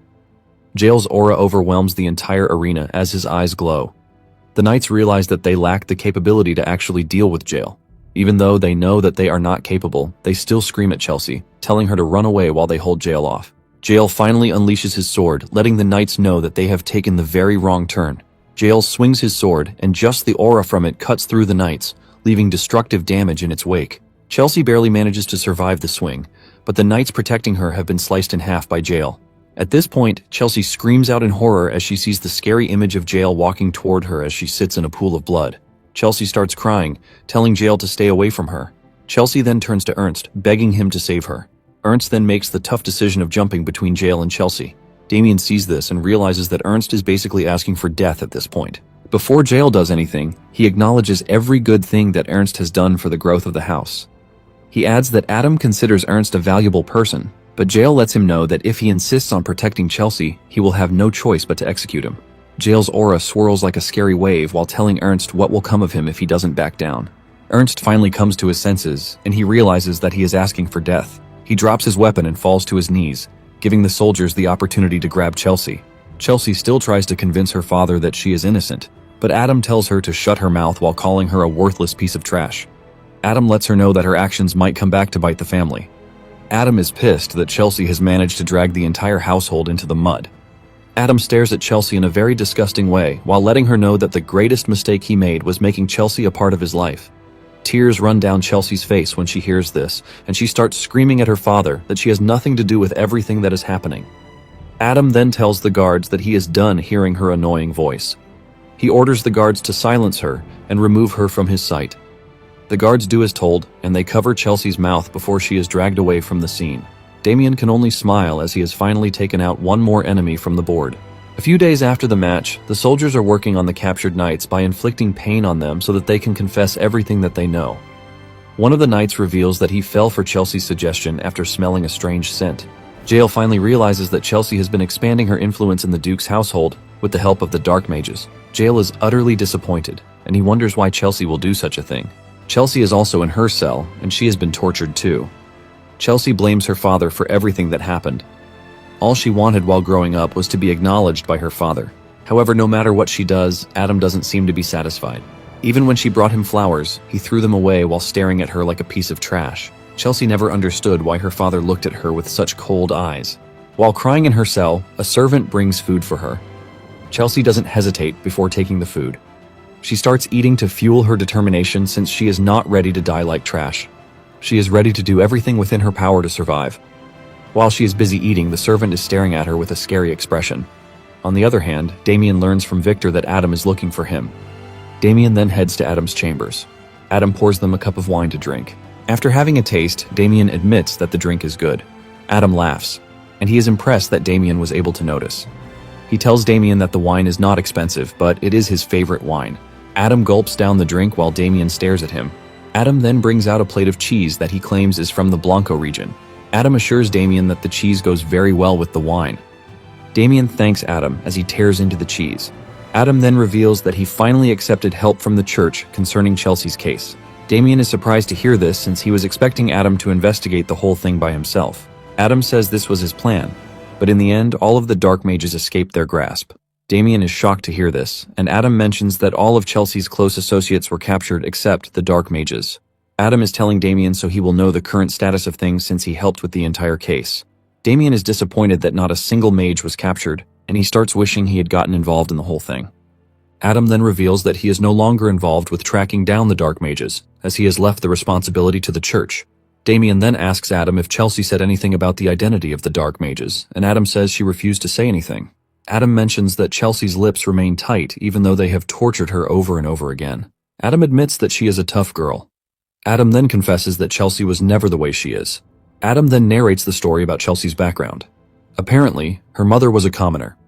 Adam was out hunting when he was still very young, and this is when he met her. Something happened between them, and in no time, she became pregnant. Adam couldn't believe that a one-time thing with her would make her get pregnant for him. After this, Adam doesn't want to accept the fact that a commoner has his blood running through them. This was why he chased Chelsea and her mother away when they came to him. Later on, Adam got curious about Chelsea and he made inquiries. This was when he learned that Chelsea's mother had already died of the plague, but Chelsea survived. Adam then brought Chelsea into the household. After narrating the story to Damien, Adam wonders why he even brought Chelsea into his household in the first place. Damien then subtly tells Adam that he might have done it because Chelsea was family to him. The mention of family strikes something in Adam, and he starts wondering if Chelsea really wanted to become a member of the family. It then dawns on Adam that Chelsea doing everything that she has done is a way for him to acknowledge her. Adam is disappointed because Chelsea could have just lived a normal, noble woman's life. Adam realizes that he is saying too much and figures out that it is the effect of the wine. Adam apologizes for dumping his life story on Damien. Just then, a butler runs into the room, telling Adam that something bad has happened. Adam hears this and fears the worst. It turns out that the guards arrived in Chelsea's cell to find her swinging from the ceiling. 4 days after Chelsea's death, Everything pointed to the fact that she sent herself to the afterlife. Since she is dead, the investigations into her accomplices also came to an end. As punishment for dragging her family through mud, her grave was made plain. Damien knows that the crisis that struck the Gold Pixie Duchy seems to have ended at the present moment, but he is confident that it is not the end. Damien is confident that Yulan will not give up. Damien is lost in his thoughts until his annoying servant calls him back to reality. Apparently, Victor was complaining about how Damien arranges his dirty laundry without considering who is washing them. Later on, Ernst is seen drinking himself to a stupor in the middle of the street. He is mourning Chelsea's death by drowning himself in alcohol. He soon crashes to the ground while thinking about Chelsea. Apparently, he has been Chelsea's personal guard since she was little. They have always spent time together. He listened to all of her stories about how she wants to win her father's trust by giving him flowers. She plucked flowers from the field where her parents met, aiming to make her father happy with them. But this was the flower that her father threw away like trash. Ernst is heartbroken that he couldn't protect her beloved Chelsea. To punish himself, he starts hitting himself, regretting why he didn't die alongside Chelsea. Ernst is in the middle of his depressing moment when Rebecca shows up. She approaches Ernst, looking all bright, but the moment Ernst spots her, he attacks her. He grabs her by the neck, asking her why she is so brave to show herself. Ernst blames Rebecca for what happened to Chelsea. Rebecca is choking while trying to calm Ernst down. Ernst is not ready to hear what she has to say as he prepares to snap Rebecca's neck. He finally calms down when Rebecca reveals that she is trying to get revenge for her late mistress. She tells Ernst that the house claimed that Chelsea sent herself to the afterlife, but this is not true. Rebecca says Chelsea died because she was not able to withstand the torture inflicted on her. Ernst is enraged when he hears this, and he asks Rebecca if he has any proof to support her claim. Rebecca reminds Ernst that Chelsea is not the kind of person to terminate herself. In addition to this, she claims that she heard from those who recovered Chelsea's body that there were torture marks all over her body. These are wounds that are so severe that no normal person would have endured them. Rebecca claims that the wounds are deep enough to cause death. Rebecca then finishes her argument by saying the duchy terminated Chelsea and covered it up by saying it was a self-termination. After hearing this, it dawns on Ernst that the Duke is actually capable of doing such. Rebecca then continues by saying she actually approached Chelsea because she had an ulterior motive, but she was treated like a human by Chelsea. Because of what she feels for Chelsea, Rebecca tells Ernst that she can't look over what happened to Chelsea. Rebecca reveals her determination to get revenge for her beloved master. Rebecca tells Ernst that if she is going to do this, she is going to need his help. While saying this, she holds Ernst's hand while releasing the charm fragrance. Since Ernst is in his weak state, the charm easily captures him. Since he is already under the influence, Ernst then asks Rebecca what she wants him to do. After she is done giving him instructions, Ernst walks away. Mustang Fury appears on the scene, commending Rebecca for a job well done. Mustang was initially worried that the spell might not work on Ernst since he is a middle-class knight. Rebecca grins like a maniac while revealing that no matter how strong someone is, they always have a weakness in their heart. If that weakness grows, it is much easier to get the said person under the influence. Rebecca knows that for Ernst, his weakness is Chelsea. She merely exploited this weakness. Rebecca laughs, saying Ernst is so dumb not to have figured out Chelsea's real killer. Rebecca knows that Ernst will basically lose his mind the moment he finds out who is behind Chelsea's mysterious death. Rebecca then asks Mustang if they have to go after Damien. Mustang replies that they can't just sit around while Damien runs wild. They also learned from their spy that it was Damien who killed Agito. In addition to this, Damien has interfered with the plan entrusted to them by their big boss. Just by doing this, Mustang lets Rebecca know that Damien is worthy of death. Mustang believes that Damien doesn't know who they are yet. Mustang concludes that they have the element of surprise since the duchy thinks they have run away. Mustang's prime aim is to make sure that they use their golden chance to kill Damien. In the training hall, Damien is meditating when some figures appear behind him to ambush him. 3 wooden swords come at him at the same time, but he easily parries all before dealing severe punishment to the 3. It turns out that these 3 dudes are Pable and his blood brothers. Damien is disappointed at the trio because even though he gave them the chance to ambush him, they still could not land a hit on him. The trio falls to their knees, apologizing for being a total waste of semen. Pable concludes that they are dead because they failed the mission. Surprisingly, Damien tells them that training is over. This shocks the trio, who are forced to ask again. Damien then subtly demands to know if they are still interested in training more, but the trio quickly says no. Pable wonders why Damien is not beating the crap out of them like he usually does. Damien lets them know that he is dismissing them so that they can rest. Since the match against the Leon Blooms is in 2 days, Damien believes that it is appropriate for them to rest. He then tells them to think carefully about everything that he has taught them. The trio is genuinely confused about this, since they can't recall learning anything other than getting battered every day. Damien is disappointed that none of them actually understood what he was doing for the past couple of weeks. Apparently, the reason he has been sparring with them is not something as simple as physical training. Damien has something else in store for them the entire time, but he is disappointed that not even one of them was able to grasp the idea. Just then, he notices that Pable is silent and thinking hard about something. Damien smiles because Pable seems to have gotten the hang of what he was teaching them. Damien takes off the sandbags on his body while looking forward to the duel. Soon afterward, Adam and his men arrive at the leafy plains where the duel is to take place.